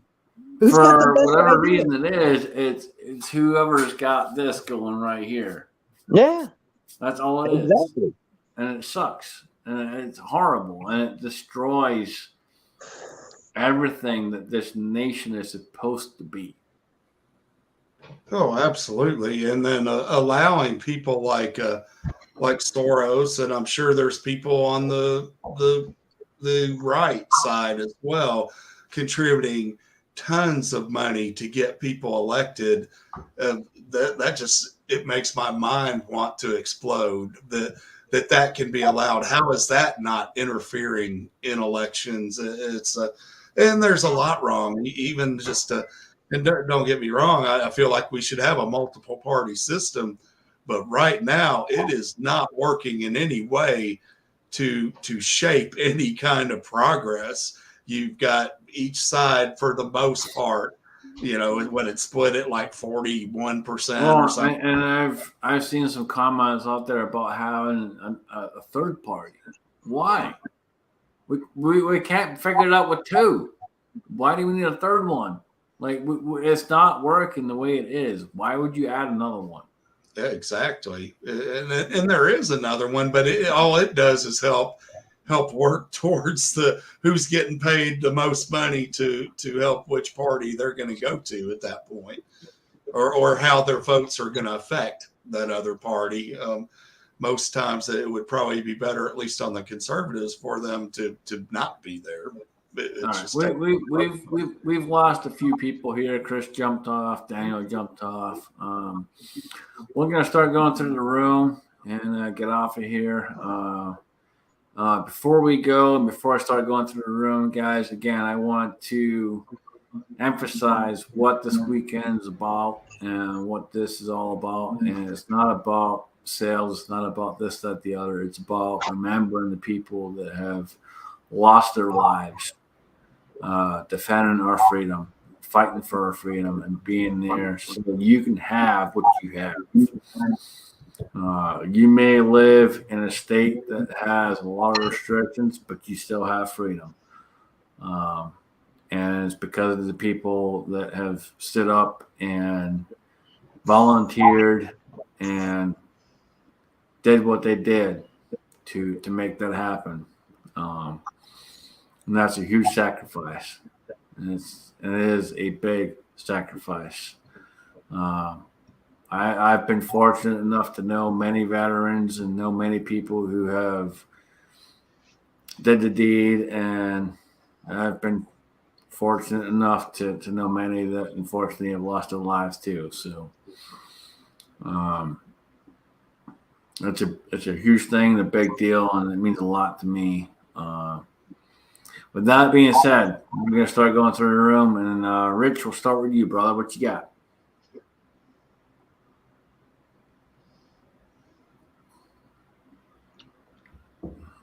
He's got himself muted, is what he's got.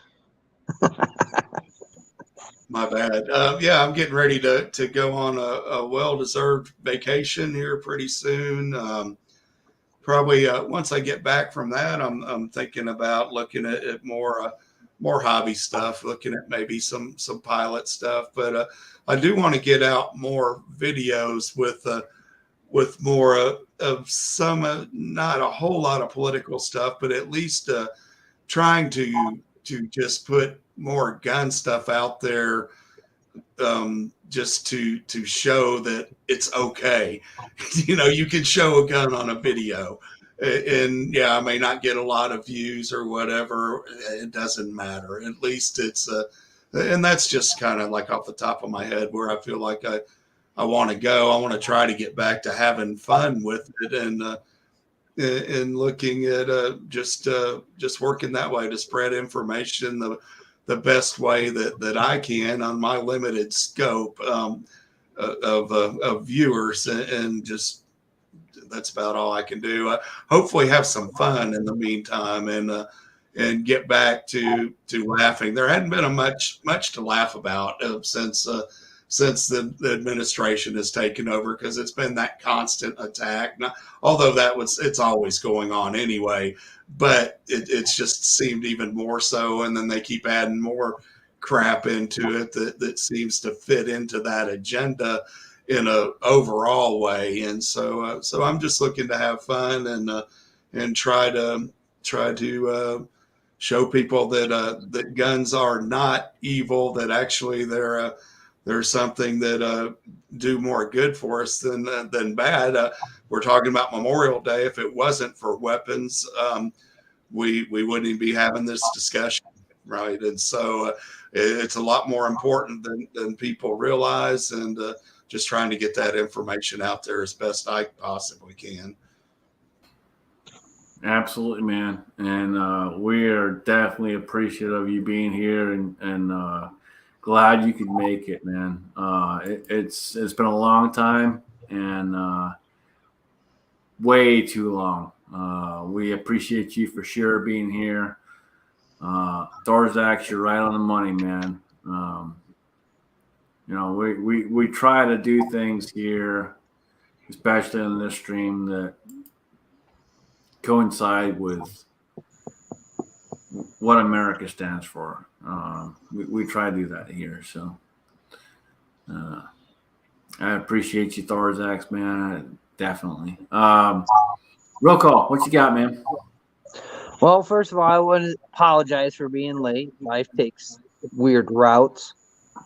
Yeah, man.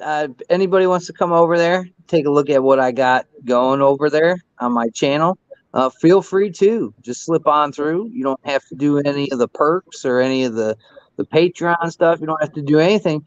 But one thing you should do is be a part of the conversation. I think that's lacking in today's society, is being a part of the conversation, and hopefully being part of the solution of the conversations that we have. And that's what I try and do over on my channel. For Rants and Raves, I wanted to throw this out there. For Rants and Raves, we're going to be ending at 2:19, so Rants and Raves will be going away. That's a show that I've been doing with Night Strike for umpteen amount of years. But it's time to move on. It's time to try a different format for that show.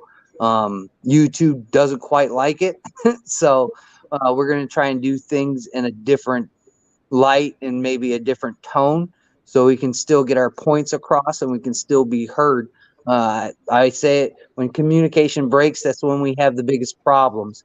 Is we can't communicate with each other. So that'll be coming up here soon. For the ending of the show, I'm thinking about putting together a giveaway for the last portion of the show, for the last hoorah. So look out for that. I got a lot of gun videos on my channel, a lot of talking points. I've been doing a lot of hunting this year, so if you're a hunter, feel free to come over. Boy, I could use the help.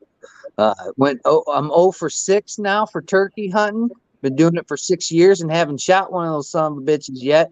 Hey, next year might be my year. So there's a lot of different types of things in death that you can go into on my channel. So go check it out.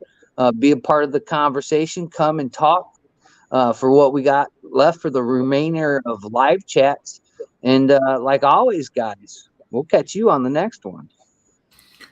Awesome, man. Appreciate you being here, and we'll talk because there's no way it's the end of the rants and raves. We'll figure that out. You know how many people have told me that? There's no way in hell that's It can't happening. be the end. We'll figure that one out. And it may be called something else, but there's no way in hell it's ending. Screw YouTube. It ain't ending. No way. With that being said, Alan, what you got, man? Take us out. Oh, well, I did pick up something new that looks like it's in a rifle case. I might end up actually making a video on that. Maybe. Not that I'd be reviewing anything or showing things that you shouldn't show on YouTube, but because I don't do that. To any vets out there that have the need, get a hold of me. Other than that, thank you very, very much, everybody, for showing up. Had a great panel tonight. Very, absolutely phenomenal side chat.